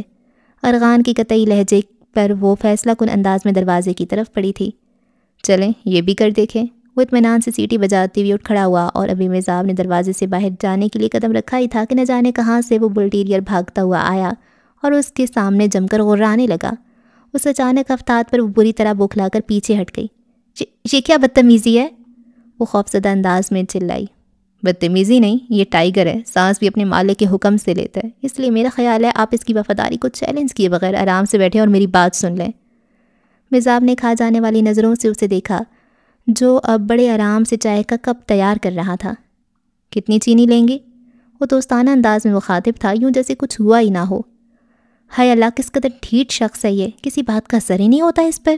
وہ گرنے کے سے انداز میں صوفے پر بیٹھ گئی، انداز میں شدید قسم کی بے چارگی تھی اور چہرے سے یوں لگ رہا تھا جیسے ابھی پھوٹ پھوٹ کر رو دے گی۔ ارغان کو اس لمحے بے تحاشا ندامت کا احساس ہوا تھا۔ آئی ایم سوری، اصل میں آپ نے جو کہنا وہ جلدی کہیے، میں منتظر ہوں۔ اس کا اسپاٹ لہجہ ارغان کو بھی سنجیدگی اختیار کرنے پر مجبور کر گیا۔ کہنے کو بہت کچھ ہے مگر ڈرتا ہوں تم تو میری پہلی غلطی ہی معاف نہیں کر سکیں اور میری کمکلی و نادانی کے پے در پہ غلطیاں کیے جا رہا ہوں، شاید اس لیے کہ اظہار کے موزوں طریقے سے ناآشنا ہوں یا پھر محبت کرنے کا تجربہ ہی نہیں مجھے۔ چاہتا ہوں جو کچھ دل میں ہے وہ خود بخود جان لو، کچھ کہنے کچھ بتانے کی نوبت ہی نہ آئے، مگر وہ بے قراری سے اپنی جگہ سے اٹھ کھڑا ہوا۔ لمحاتی مگر بے معنی خاموشی سے اکتا کر مزاب نے اس کی طرف دیکھا، بالوں میں بے وجہ انگلیاں پھیرتے ہوئے لب بھینچے وہ اسے خاصا مضطرب لگا تھا۔ اس سے پہلے کہ وہ کچھ کہہ کر اسے اپنی طرف متوجہ کرتی، وہ اچانک اس کی طرف پلٹا تھا۔ مزاب، تم نے کبھی کسی سے محبت کی ہے؟ آپ سے تم تک کا تخاطب اور اس پر غیر متوقع سوال، مزاب کی خاموش نگاہیں اس کے چہرے پر عیاں الجھن کو کھوجتی رہ گئیں۔ بتاؤ نا مزاب، تم نے کبھی محبت کی ہے؟ بہت ٹوٹ کر، بہت شدت سے، اپنے تمام تر جذبوں کے ساتھ تم نے چاہا ہے کسی کو؟ وہ اس کے عین سامنے آ کر ٹھہر گیا تھا۔ وہ مسمرزم کی کیفیت میں بیٹھی رہ گئی، چاہنے کے باوجود نہ اپنی پلکوں کو جنبش دے سکی، نہ اس پر سے نظریں ہٹا سکی۔ حال بتا انگلیوں کی سرد ہوتی پوروں پر اترتی کپکپاہٹ اسے بخوبی محسوس ہوئی تھی۔ تم نے محبت کی ہو یا نہیں، مگر مزاب، میں نے کی ہے، بے تحاشا محبت کی ہے۔ عشق کی سرحدوں میں چھوتی ہوئی محبت، اپنے جذبوں کی عمیق گہرائیوں اور دل و جان کی تمام تر سچائیوں کے ساتھ چاہا ہے۔ جانتی ہو کسے؟ وہ اس کے عین سامنے پنجوں کے بل بیٹھا، اس کی کھلی آنکھوں میں جھانکتے اپنے واضح عکس کو دیکھ رہا تھا۔ نگاہوں سے لپکتے والہانہ جذبوں کی تپش نے مزاب کو جیسے اندر تک پگھلا دیا تھا۔ اس نے اپنی برف ہوتی انگلیوں کو نم ہتھیلیوں میں چھپا کر دل کے تمام دروازے سختی سے بند کرنے چاہے، مگر شاید یہی وہ لمحہ تھا جب محبت کی دیوی بڑی خود سری سے اس کے دل کے سنگھاسن پر براجمان ہو گئی تھی۔ محبت ایک الہام کی صورت دل کی تاروں کو چھو رہی تھی کہ دفعتاً ایک خیال بچھو بن کر اسے ڈس گیا۔ امانت میں خیانت، جذبوں میں چوری۔ وہ سرتاپا کانپ گئی۔ ارغان نے کچھ کہنے کے لیے لب آ کیے تھے، مگر اس نے سختی سے اپنا ہاتھ اس کے ہونٹوں پر رکھ دیا۔ نہیں، پلیز اور کچھ مت کہنا، خاموش رہو۔ وہ اس لمحے اپنے آپ سے بے حد خوف زدہ ہو گئی تھی۔ اس کے زرد ہوتے چہرے اور تھرتھراتے لب دیکھ کر ارغان ایک پل میں اپنے حواسوں میں آ گیا تھا۔ ایک اور غلطی کا احساس اس پر حاوی ہونے لگا تھا۔ میں اور کچھ نہیں سنوں گی، مجھے ابھی اور اسی وقت جانا ہے۔ بجلی کسی تیزی سے اپنا ہاتھ واپس کھینچتے ہوئے وہ اٹھی تو ارغان بھی فوراً اس کے پیچھے لپکا تھا اور غالباً اسے دیکھ کر ہی ٹائیگر نے رستہ چھوڑ دیا تھا۔ وہ تیز تیز قدم اٹھاتی لمحوں میں نظروں سے اوجھل ہو گئی تھی۔ جب کہ وہ وہیں ساکت و سامت کھڑا رہ گیا، اس سے شدت سے احساس ہو رہا تھا کہ اس نے مزاب سے وہ نہیں کہا جو اسے کہنا تھا، بلکہ وہ کہہ دیا ہے جسے چھپانے کی صحیح وہ اسے تمام عرصے میں کرتا رہا تھا۔ کبھی چاند چہروں کی بھیڑ سے نکل کر آیا تو یہ کھلا، وہ جو اصل تھا اسے کھو دیا، جسے پا لیا کوئی اور ہے۔ کئی عمر اسی کی چاہ میں اسے دیکھنے کی راہ میں، مگر ایک زمانے کے بعد جو ہوا آشنا کوئی اور ہے۔ آج کا سورج افق کی بجائے اس کی آنکھوں میں ڈوبا تھا۔ نہ جانے کیسا کرب، کیسی بے قراری تھی جو جسم کے روئیں روئیں میں ٹھہر کر روح کو ایک نئے عذاب سے دوچار کر گئی تھی۔ یہ سب نہیں ہونا چاہیے تھا۔ سیاہ رات کی اس لامحدود چپ پر اس کے آنسوؤں کی آواز ثبت ہو کر رہ گئی تھی۔ گزرے ہوئے تمام واقعات اسے احساس دلا رہے تھے کہ وہ اس شخص کی خطاؤں بھری معصومیت سے نفرت تو کبھی بھی نہ کرتی تھی۔ بس ایک گریز تھا، ایک حد بندی تھی جو اس نے لاشعوری طور پر خود پہ لاگو کر رکھی تھی، اور جسے ختم کر دینے میں اس شخص نے ایک پل بھی نہیں لگایا تھا۔ وہ تو لا علم ہے، کچھ نہیں جانتا، اور میں باخبر ہوتے ہوئے بھی بہک گئی۔ سب کچھ جانتے بوجھتے بھی یہ دل اپنی منمانی کر ہی گیا، مگر مزید ڈھیل نہیں دوں گی اسے۔ آئندہ اس گھر کے راستے پر قدم پڑنے ہی نہیں دوں گی۔ دل میں مصمم ارادہ کرتے ہوئے اس نے سختی سے آنکھیں بند کیں تو رات کے رخسار نم ہوتے چلے گئے۔ مسز عامر کے چھوٹے بیٹے کی منگنی تھی اور انہوں نے پورے اسٹاف کو مدعو کر رکھا تھا۔ اس کا ارادہ نہ جانے کا تھا، مگر ماما جو اسے کئی دنوں سے پژمردہ اور بیزار سی دیکھ رہی تھیں، اس کے بہل جانے کے خیال سے زبردستی اسے جانے پر رضامندی کر رہی تھیں۔ پھر دوست خالہ سارم کے ساتھ اکاڑا گئی ہوئی تھی، اسی وجہ سے گھر کی خاموشی بھی کاٹ کھانے کو دوڑتی تھی۔ ساتھ ہی ٹیچرز کا بھی اصرار تھا۔ وہ جانے کو تیار تو ہو گئی تھی، مگر خاصی بے دلی سے کہ ارغان کا سامنا کرنے سے گریزاں تھی، مگر سچ شکر کے تقریب میں ان کی فیملی کا کوئی فرد بھی شامل نہ تھا۔ مسز عامر کی زبانی ہی معلوم ہوا کہ زباریہ ابھی تک پنڈی سے واپس نہیں آئی تھیں اور وہ دونوں بھائی کسی ضروری کام کی وجہ سے شرکت نہ کر سکے تھے۔ تقریب ابھی جاری تھی، مگر وہ گہری پڑتی شام کو دیکھ کر وہاں سے اٹھائی۔ مسز عامر کا گھر اور بختیار ہاؤس قدرے فاصلے پر مگر ایک ہی روڈ پر تھے۔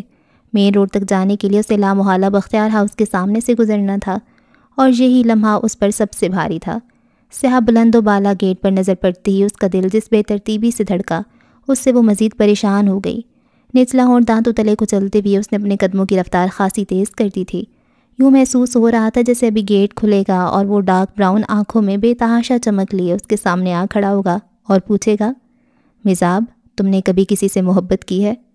اس نے سر جھٹک کر ارغان سے متعلق ہر خیال کو ذہن سے نکالنے کی شعوری کوشش کی، اور عین اس وقت جب وہ بختیار ہاؤس کے سامنے سے گزر رہی تھی، سیاہ گیٹ پوری طرح کھل گیا تھا۔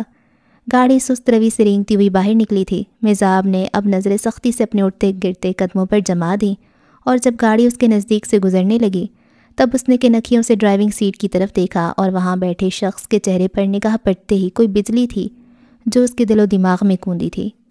ذہن و دل ایک لمحے کے لیے مفلوج ہو کر اسے پتھرا سے گئے تھے۔ وہ بلا شبہ احمر ہی تھا۔ اس نے گاڑی کے پیچھے دوڑنے کو قدم اٹھایا مگر ٹھٹک گئی۔ احمر کو پکارنے کی کوشش میں اس کے ہونٹ بس تھرتھرا کر رہ گئے تھے۔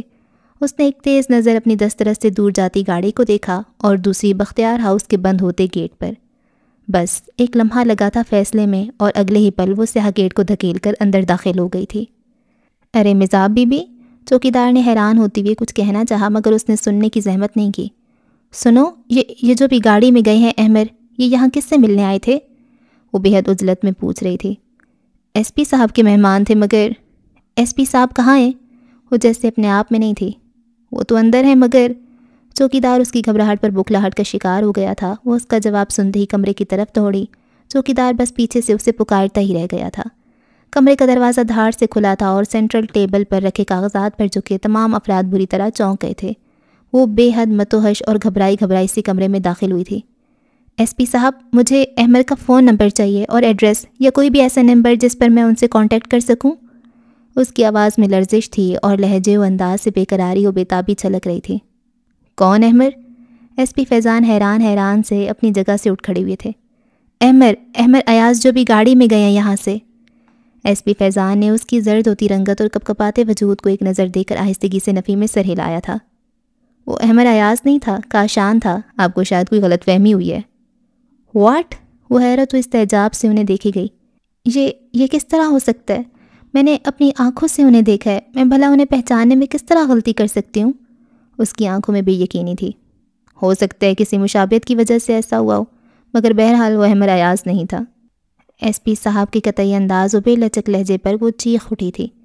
وہ احمر ایاز ہی تھے۔ دھوکہ صرف ایک بار ہو سکتا ہے، بار بار نہیں۔ آپ مجھ سے جھوٹ بول رہے ہیں ایس پی فیضان۔ اس کی آنکھیں چھلک جانے کو بےتاب تھیں۔ آپ کو شاید اندازہ نہیں مگر میرا ان سے ملنا ازحد ضروری ہے۔ پلیز آپ مجھے ان کا ایڈریس بتا دیں، میں خود ان سے مل لوں گی، وہ لجاجت سے کہہ رہی تھی۔ ایس پی فیضان الجھی نگاہوں سے کبھی اسے اور کبھی اپنے ساتھ بیٹھے ان دو آدمیوں کو دیکھ رہے تھے جن کے چہرے اس کے لیے قطعی اجنبی تھے۔ دیکھیے محترمہ، ہم ایک بار پھر آپ سے یہی کہیں گے کہ فار گاڈ سیک مت جھٹلائیں مجھے اس طرح، وہ بے بسی کے انداز میں چلائی۔ اس کی سمجھ میں نہیں آ رہا تھا کہ کس طرح انہیں اپنی بات کا یقین دلائے۔ آنکھیں دھوکہ کھا سکتی ہیں مگر دل کی گواہی کبھی جھوٹی نہیں ہو سکتی۔ میرا دل کہتا ہے کہ وہ احمر ہی ہے، پھر آپ لوگ کیوں یقین نہیں کر رہے میرا؟ میں جھوٹ نہیں بول رہی ہوں، بلیو می۔ مٹھیاں بھینچتی ہوئی وہ لاچار سے انداز میں انہیں یقین دلانا چاہ رہی تھی مگر اپنی بات کا معمولی سا اثر بھی نہ ہوتے دیکھ کر وہ کچھ نہ کر سکی تو دونوں ہاتھوں میں منہ چھپا کر پھوٹ کر رو دی۔ اس کے انداز میں اتنی شدت تھی کہ سب لوگ گھڑی بھر کے لیے اپنی جگہ ساکت رہ گئے۔ کمرے کی گھمبیر خاموشی میں اس کی ہچکیوں کی آواز دل کو پگھلائے دے رہی تھی۔ میزاب، تم کیسے جانتی ہو اسے؟ اچانک اسے اپنے بہت قریب انتہائی مانوس سی آواز سنائی دی تو اس نے ایک جھٹکے سے سر اٹھایا۔ شدت گریہ سے اس کی آنکھیں لہو رنگ ہو رہی تھیں۔ وہ اس قدر ہجانی کیفیت کا شکار تھی کہ آتے ہوئے یہ بھی نہ دیکھ سکی تھی کہ کمرے میں کون موجود ہے۔ ارغان، پلیز اپنے بھائی سے کہو کہ کسی طرح اس شخص کو ڈھونڈ لائے۔ بہت عرصے بعد امید کی کرن ہاتھ آئی ہے۔ اگر یہ روشنی کھو گئی تو میں ہمیشہ کے لیے اندھیروں میں ڈوب جاؤں گی۔ بہت انتظار کیا ہے، اس کا ایک لمحہ صدی بن کر گزرا ہے، بہت تلاشا ہے اسے۔ اگر وہ کھو گیا تو میں یوں ہی خلا میں معلق رہوں گی، نہ سر پر آسمان ہوگا نہ پیروں تلے زمین۔ وہ ہذیانی انداز میں اس کا بازو ہلاتی ہوئی کہہ رہی تھی۔ آنسو ایک تواتر سے اس کے چہرے کو بھگوتے جا رہے تھے۔ میزاب، تمہارا کیا تعلق ہے اس سے؟ کیسے جانتی ہو اسے؟ میزاب کا غیر معمولی رد عمل ارغان کو پریشان کر رہا تھا۔ وہ شوہر ہے میرا، نکاح ہو چکا ہے میرا اس کے ساتھ، کرب آمیز بے بسی سے اس نے نڈھال ہوتی ہوئی بتایا تھا، اور کتنے ہی بم چھوٹے تھے ارغان کی سماعتوں کے پاس۔ بہت بے اعتبار لگا تھا یہ لمحہ اسے۔ گہرا جامد سناٹا اس کے پورے وجود پر چھاتا چلا گیا۔ ارغان، چہرے کی مدھم ہوتی رنگت اور آنکھوں کی مان پڑتی چمک ایس پی فیضان کی زیرک نگاہوں سے چھپی نہ رہ سکی تھی، سو بے اختیار ہی اس نے پکارا تھا۔ اور وہ جو ان بے یقین ساعتوں کی ناہموار مسافت پر تنہا و حیران و پریشان کھڑا تھا، ایک دم چونکا اور پھر اپنی تمام خواہشوں اور بھرپور یاسیت کا بوجھ اٹھائے کمرے سے باہر نکلتا چلا گیا۔ صورتحال اگرچہ غیر متوقع تھی مگر فیضان کو اپنے ساتھ موجود سرکاری افسران کے خیال سے فوری طور پر سنبھالنا پڑا تھا۔ میزاب، وہ میز کے پیچھے سے گھوم کر اس کے قریب چلے آئے، جو سارے آنسو شاید آج ہی بہا دینا چاہتی تھی۔ کاشان لاہور کے لیے روانہ ہو چکا ہے، کچھ دیر بعد ہم بھی وہیں جا رہے ہیں۔ میں خود اس سے ملوں گا اور ہو سکتا ہے واپسی پر اسے اپنے ساتھ یہیں لیتا ہوں۔ تم خود اس سے مل کر تسلی کر لینا، فی الحال رونا بند کرو اور چلو میں تمہیں گھر چھوڑ آتا ہوں۔ ایس پی فیضان کا لہجہ حد سے زیادہ نرمی لیے ہوئے تھا۔ سر میں اب کا یہ احسان زندگی بھر نہیں بھولوں گی، پلیز بس ایک بار مجھے ان سے ملوا دیں۔ آنکھوں سے بہتے آنسوؤں کو سختی سے رگڑتے ہوئے اس نے نم لہجے میں التجا کی تھی۔ جواباً ایس پی فیضان نے اس بات میں سر ہلا کر ہولے سے اس کے سر پر ہاتھ رکھتے ہوئے گویا تسلی دی اور اسے ساتھ لے کر باہر نکل گئے۔ بعض لوگوں کی زندگی میں خوشیوں کا حصہ بہت کم ہوتا ہے اور اسے لگتا تھا زندگی میں اس کی خوشیوں کا حصہ اختتام پذیر ہو چکا ہے، اور اب باقی ماندہ زندگی میں نہ کبھی وہ خوش ہو سکے گی، نہ مسکرا سکے گی، اور نہ ہی زندگی کی خوبصورتیوں سے لطف کشید کر سکے گی۔ مگر یہ سب تو اس نے آج سوچا تھا، بیتی ہوئی کل میں اس کی رائے کچھ اور تھی۔ تب وہ برملا کہا کرتی تھی، دنیا میں شاید ہی کوئی فرد اتنا خوش قسمت ہو جتنی کہ میں، یعنی میزاب سکندر۔ اسے یاد آیا وہ ان دنوں بات بے بات ہنسا کرتی تھی۔ ایک شوخ و چنچل مسکراہٹ ہمہ وقت اس کے چہرے پر رقصاں رہتی، اور پاپا کہا کرتے، مسکراہٹ تو ہے ہی ہماری بیٹی کے لبوں پر سجنے کے لیے۔ اور ماما جب کبھی اسے کسی بات پر بے تحاشا ہنستے ہنستے بے حال ہوتے دیکھتی تو فوراً ٹوک دیتی، اتنا مت ہنسا کرو میزاب، مجھے ڈر لگنے لگتا ہے۔ کیوں ماما، ہنستے ہوئے میری شکل بہت ڈراؤنی ہو جاتی ہے کیا؟ وہ بمشکل اپنی ہنسی ضبط کر کے پوچھتی تو ماما اس کی سیاہ آنکھوں کی چمک دیکھ کر دل ہی دل میں اس کی نظر اتارنے لگتی کہ ان کے آنگن میں اسی ایک پھول کی وجہ سے بہار قائم و دائم تھی۔ زندگی اسی تسلسل سے جاری و ساری تھی جب پاپا کے بڑے بھائی ایاز ہارٹ فیل ہو جانے سے اس دار فانی سے رخصت ہو گئے۔ تائی امی تو کئی سال پہلے ہی انہیں چھوڑ کر جا چکی تھیں۔ پاپا تایا ابو کی رسومات میں شرکت کے بعد واپس آئے تو تایا ابا کا اکلوتا لخت جگر ان کے ساتھ تھا۔ احمر ایاز کی بڑی بڑی آنکھوں میں ٹھہری خاموشی اور اداسی زود و رنج اور حساس ہونے کی گواہ تھی۔ وہ اپنے آپ میں گم رہنے والا خاموش طبع لڑکا تھا، سو میزاب اپنی عادت کے برعکس اس سے بے تکلف نہیں ہو سکی تھی۔ ایک جھجک، ایک تکلف شروع دن سے ان دونوں کے درمیان حائل ہو گیا تھا۔ احمر کو یہاں رہتے ہوئے 2 سال ہو گئے تھے، تبھی میزاب کو معلوم ہوا کہ پاپا احمر کو ہائر اسٹڈیز کے لیے بیرون ملک بھجوانا چاہتے تھے۔ میزاب کے لیے یہ بات غیر معمولی نہیں تھی کہ وہ باہر جا رہے، بلکہ حیران کن بات یہ تھی کہ پاپا اس کے اور احمر کے نکاح کے بعد احمر کو بھجوانا چاہ رہے تھے۔ اور اسی سلسلے میں جب ماما نے اس کی رائے لی تو چپ چاپ گمسم سے انداز میں انہیں دیکھتی رہ گئی۔ اس نے تو ان دنوں میٹرک کے سبجیکٹ بھی ماما کے مشورے پر سلیکٹ کیے تھے، کجا کہ زندگی کا اتنا بڑا معاملہ اور وہ بھی اس قدر اچانک، وہ اپنی جگہ جذبت سی ہو کر رہ گئی۔ اس نے دبے دبے لفظوں میں ماما کو احساس دلانا چاہا کہ وہ سب قبل اس وقت ہے، مگر ماما نے بڑے سبھاؤ سے اس کے جواز کو رد کر دیا تھا۔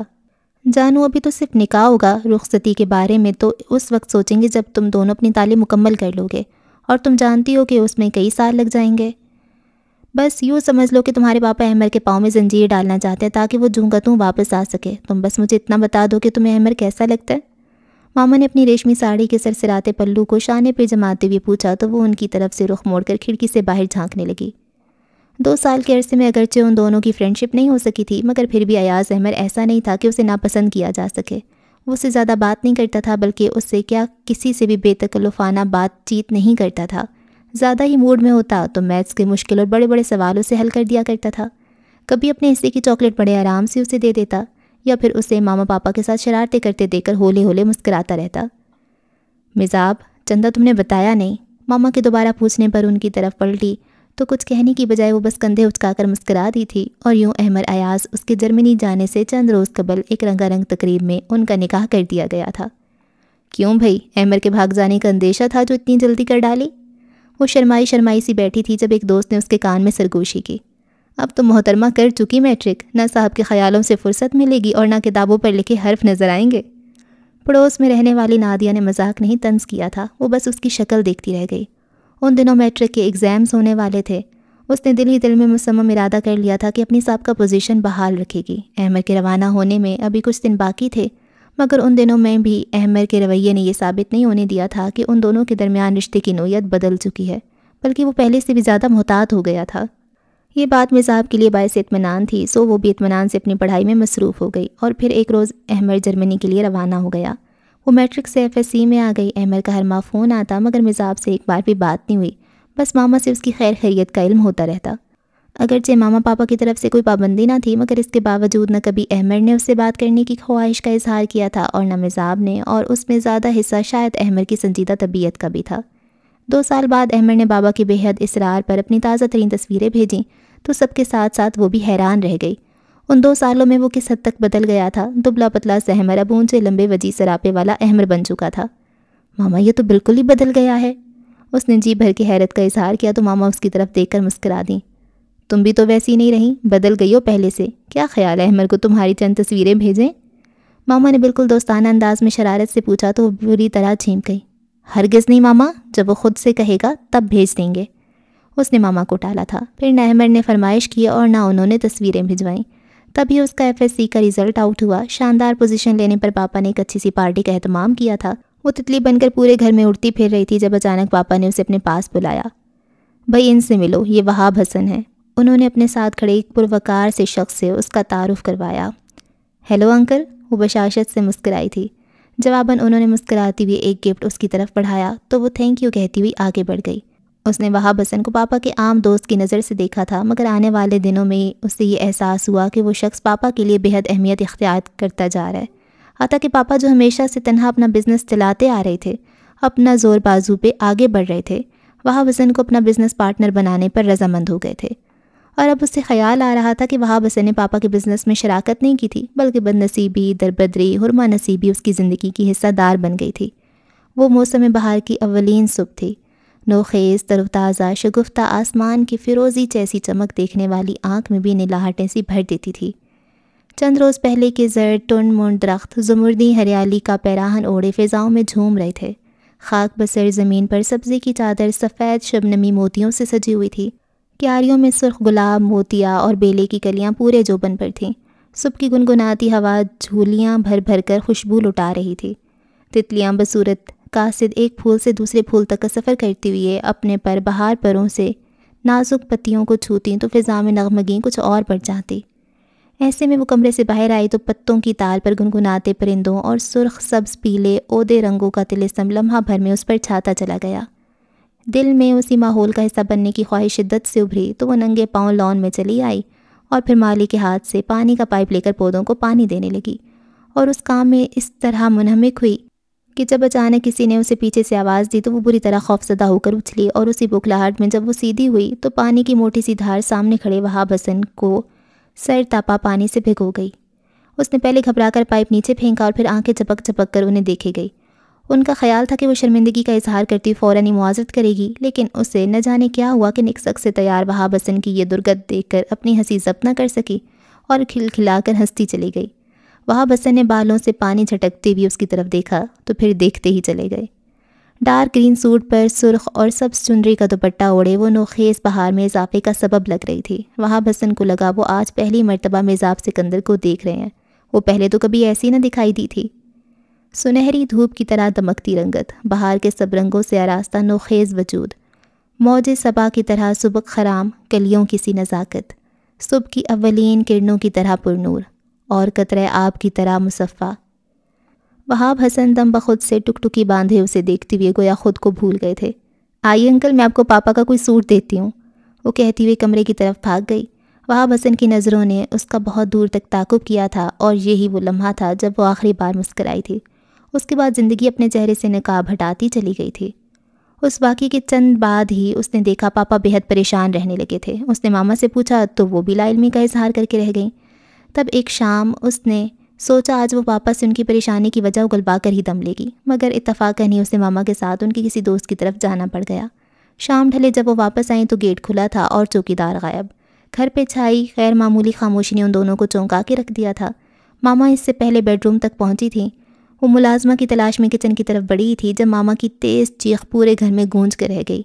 وہ برق رفتاری سے سیڑھیاں چڑھتی اوپر پہنچی جہاں بیڈ روم کے کھلے دروازے میں ماما خطرناک حد تک سفید ہوتے چہرے کے ساتھ کانپ رہی تھیں۔ اس سے پہلے کہ وہ استفسار کرتی، ماما پلٹ کر چیختی چلاتی باہر کی طرف بھاگی تھی۔ اس نے ناسمجھی کے عالم میں بیڈ روم کے اندر جھانکا تو ہفت آسمان اس کی نگاہوں کے سامنے گھوم گئے۔ کمرے کے عین وسط میں پاپا گرے ہوئے تھے۔ ان کی کٹی ہوئی شہرگ سے خون ابل ابل کر قالین میں جذب ہو چکا تھا۔ اس کے سانس کہیں سینے میں اٹک کر رہ گیا۔ وہ برف کے مجسمے کی طرح ساکت تھی۔ پاپا کی اد کھلی آنکھیں اس کے قدموں پر جمی تھیں اور وہ جو بھاگ جانا چاہتی تھی اپنی جگہ سے 1 انچ بھی نہ سرک سکی۔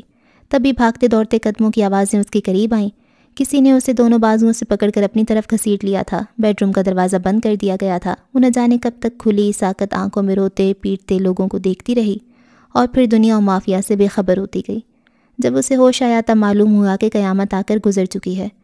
ایسے کڑے وقت میں اسے سب سے پہلا خیال احمر کا آیا تھا۔ ماما ان دنوں عدت میں تھیں، سو اس نے وہاب انکل سے احمر کے متعلق پوچھا، جو ان دنوں پاپا کے ایک سچے اور کھرے دوست کی حیثیت سے ان کی ڈھارس بندھا رہے تھے۔ بہت دفعہ فون کیا میں نے، ای میل بھی چھوڑا ہے اس کے لیے، مگر رابطہ ہی نہیں ہو رہا۔ وہ خود بھی پریشان ہو رہے تھے، لیکن اسی شام جب ماما نے فون کیا تو دوسری بیل پر ہی فون اٹھا لیا گیا۔ یہ احمر ہی تھا۔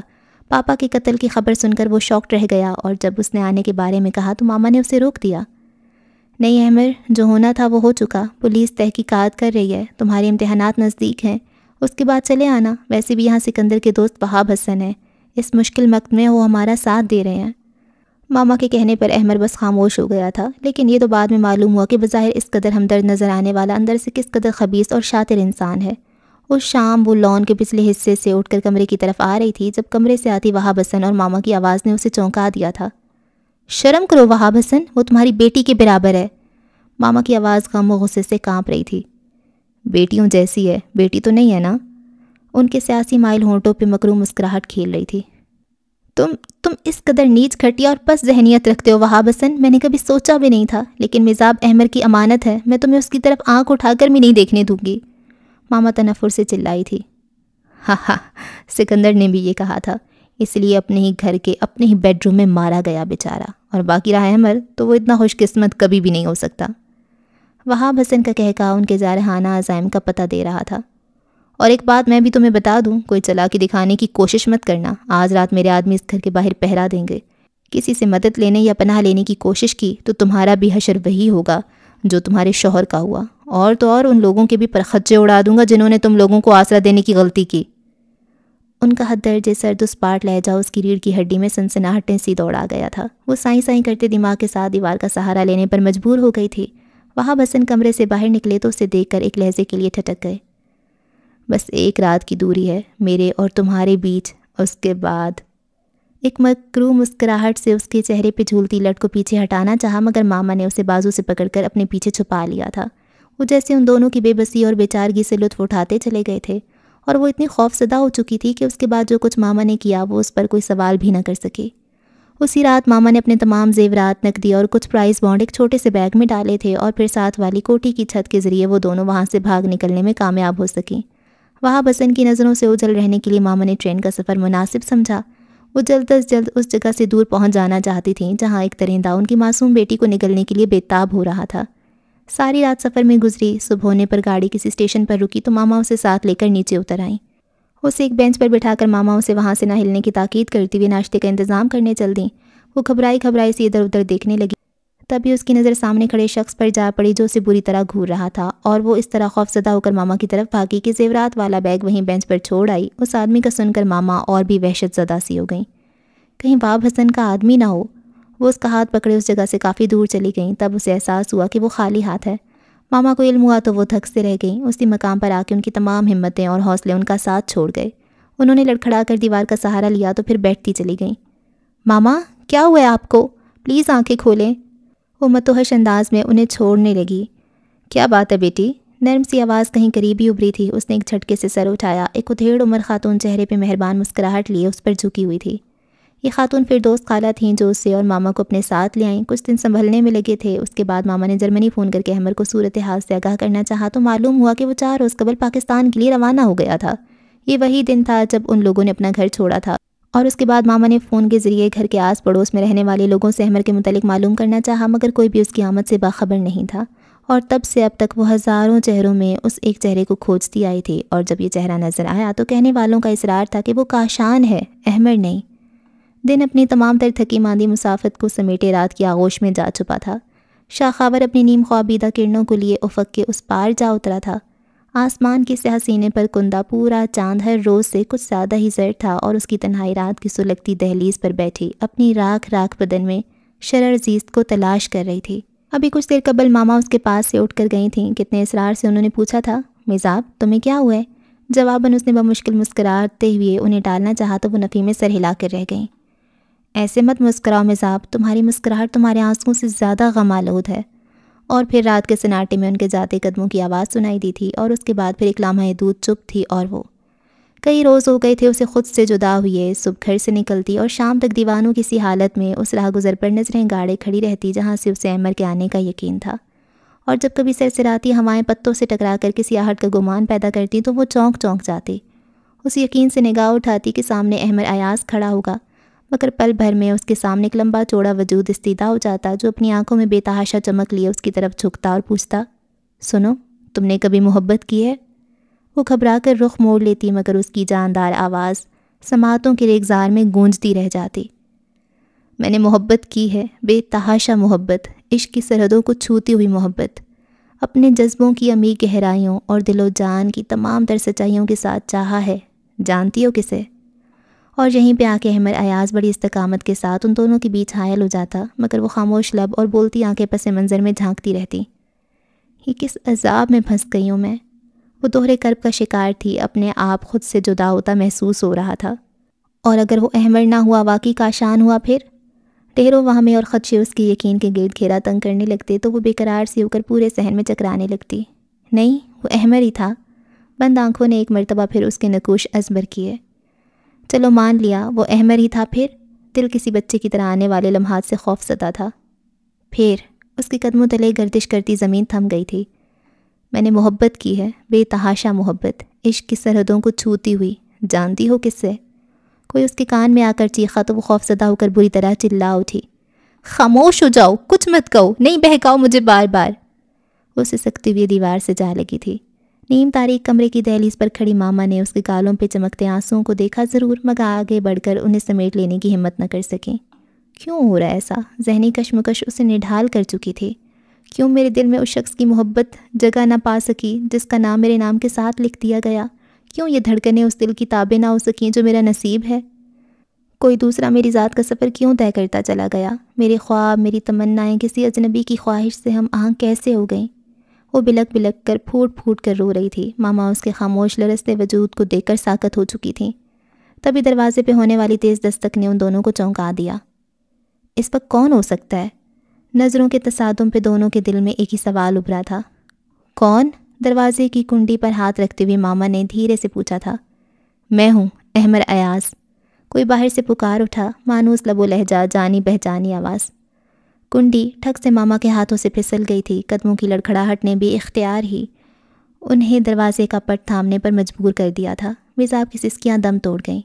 اس کا وہم حقیقت کے کالب میں ڈھل کر سامنے آ کھڑا ہوا تھا۔ وہ اور ماما جس معجزے کی منتظر تھیں وہ ظہور پذیر ہو چکا تھا۔ احمر ماما کے ہونٹوں سے احمر اور آنکھ سے آنسو ایک ساتھ نکلے تھے۔ وہ دیوانہ وار احمر کی طرف پڑیں اور میزاب ستون کی اوٹ میں بیٹھتی چلی گئی تھی۔ جب آپ نے جرمنی میں بذریعہ فون مجھے انکل سکندر کے انتقال کے بارے میں بتایا تو مجھے بے حد شوق پہنچا۔ اگرچہ آپ نے مجھے پاکستان آنے سے منع کر دیا تھا، مگر مجھے آپ کی کیفیت کا پوری طرح اندازہ تھا۔ میں سوچ سکتا تھا کہ اس وقت آپ کو میری کتنی ضرورت ہوگی، سو میں نے پہلی فلائٹ سے ہی پاکستان آنے کا محکم ارادہ کر لیا، اور جب میں نے آپ کو فون پر اطلاع دینی چاہی تو یہ فون وہاب حسن نے اٹینڈ کیا۔ چونکہ آپ اچھے الفاظ میں اس کا ذکر کر چکی تھیں، اس لیے میں نے اسے اپنی آمد کی اطلاع دے دی، اور یہی میری سب سے بڑی غلطی تھی۔ ایئرپورٹ سے ٹیکسی پر گھر آتے ہوئے مجھ پر گولیوں کی بارش کر دی گئی۔ ڈرائیور کے زخمی ہونے پر گاڑی اپنا توازن کھو بیٹھی اور سڑک کے ساتھ کھائیوں میں گرتی چلی گئی۔ میری خوش قسمتی کے بے شمار گولیوں کا نشانہ بننے کے بعد میں عالم مدہوشی میں گاڑی کے کھلے دروازے سے باہر لڑک گیا۔ یہ جگہ آبادی سے دور تھی۔ اس پر رات کا وقت، سو ان تمام لوگوں نے تمام کارروائی بہت اطمینان کے ساتھ انجام دی۔ حملے کے بعد انہوں نے ٹیکسی کا مکمل جائزہ لیا۔ انتہائی مسخ شدہ حالت میں ایک لاش ڈرائیونگ سیٹ پر تھی اور دوسری لاش عقبی سیٹ پر۔ سو انہوں نے اطمینان کر لینے کے بعد گاڑی کو آگ لگا دی تاکہ کسی قسم کا ثبوت باقی نہ رہے۔ یہ اور بات کہ خدا کو میری زندگی منظور تھے۔ گاڑی میں دوسری موجود لاش اس شخص کی تھی جو پچھلے موڑ پر ٹیکسی میں سوار ہوا تھا۔ اسی دوران ایس پی فیضان کی گاڑی وہاں سے گزری۔ جائے وقوع کا جائزہ لیتے ہوئے انہیں اندھیرے میں میری گھڑی کا چمکتا ہوا ڈائل نظر آ گیا تھا۔ میری سانس رک رک کر چل رہی تھی، سو انہوں نے ایک سیکنڈ کی بھی دیر نہ کی اور مجھے اپنے ایک دوست ڈاکٹر کے ہاسپٹل میں لے گئے، جہاں میری موجودگی کو مکمل راز رکھا گیا تاکہ میرے دشمن مجھ پر دوبارہ حملہ آور نہ ہو سکے۔